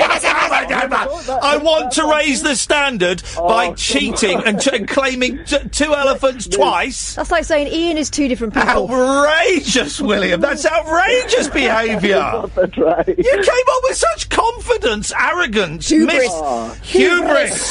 hubris, misplaced arrogance, William. At least I gave you 4. 4. You've given us 4, not 6. All right, sunshine.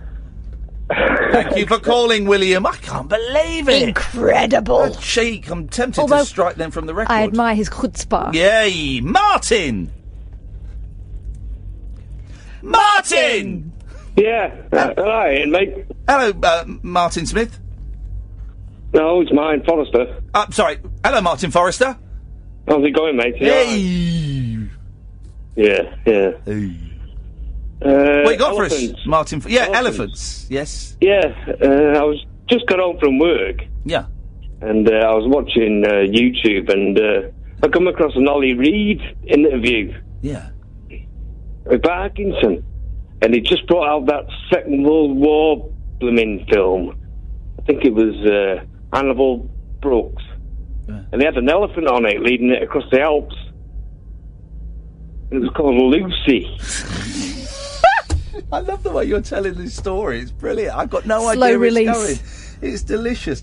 So Lucy the elephant was Hannibal's elephant. Yeah, well, he was a prisoner in a Second World War prisoner of war camp, obviously. Right. And he used to look after the animals. But the place got bombed. Yeah. And the animals legged it here, there, and everywhere. And he took this elephant and decided to leg it to Switzerland with the elephant in. He legged it on an elephant? Yeah. Basically, yeah. Flip it to Switzerland from Nazi Germany, the heart of Nazi Germany. Yeah. Hey, brilliant. Lucy the elephant's on the list, Martin. Thank you, mate. All right, mate. No problem. Have a good night, Martin Forrester. I enjoyed that. I think Martin Forrester is a talent in the storytelling world. That is Call of the Night, guys. Martin Forrester, Call of the Night. Could you log that one, Holly, please? That's Call of the Night, Martin Forrester. I'm going to call it now. We've got 6 minutes. I'd be so surprised if anyone could beat that in the next 6 minutes. I don't think that's going to happen. Cleo! I was so excited of remembering an elephant's name. I've been thinking of the picture of the elephant in my head all night. Can I just... Hang on a minute. Can I just make the noise that the first 20 seconds of your phone call made? Do you mind? Yes.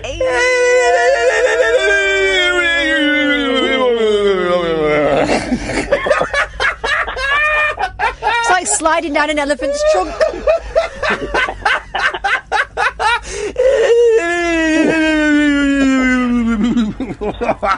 What is the name of the elephant that you have remembered for this list that in 6 minutes is going to be in the bin? I'm going to give you a hint. Oh. It has a theme tune attached. Oh.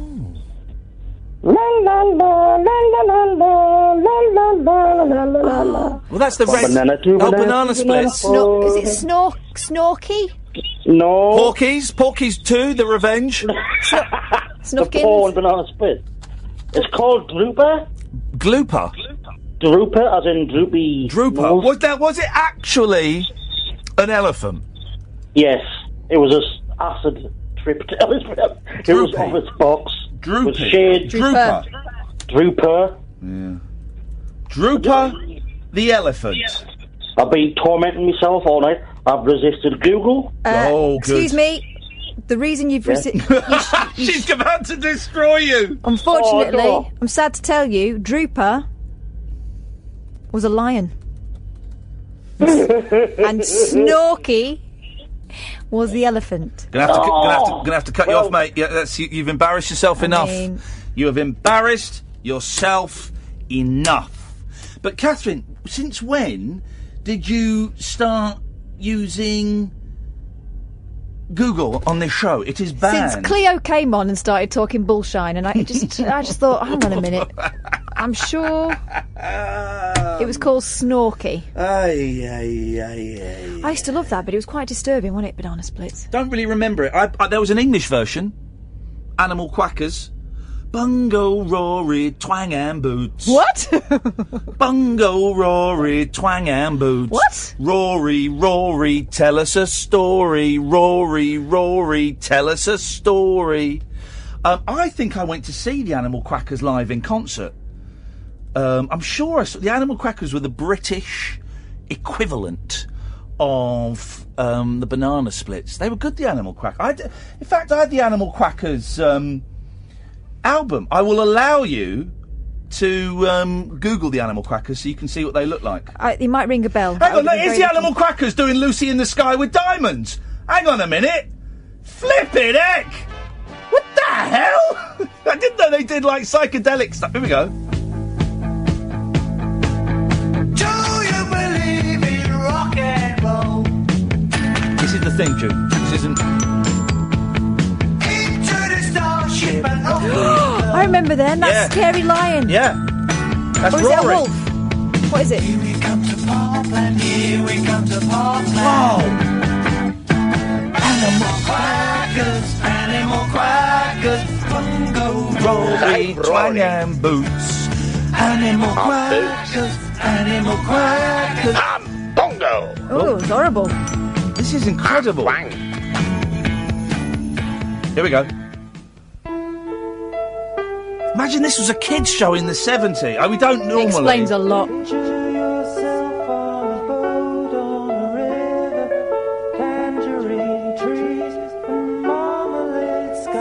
This is the most... Look at the boots on that tiger. Turn the mics off. The show's over. We've been played out by the Animal Quackers.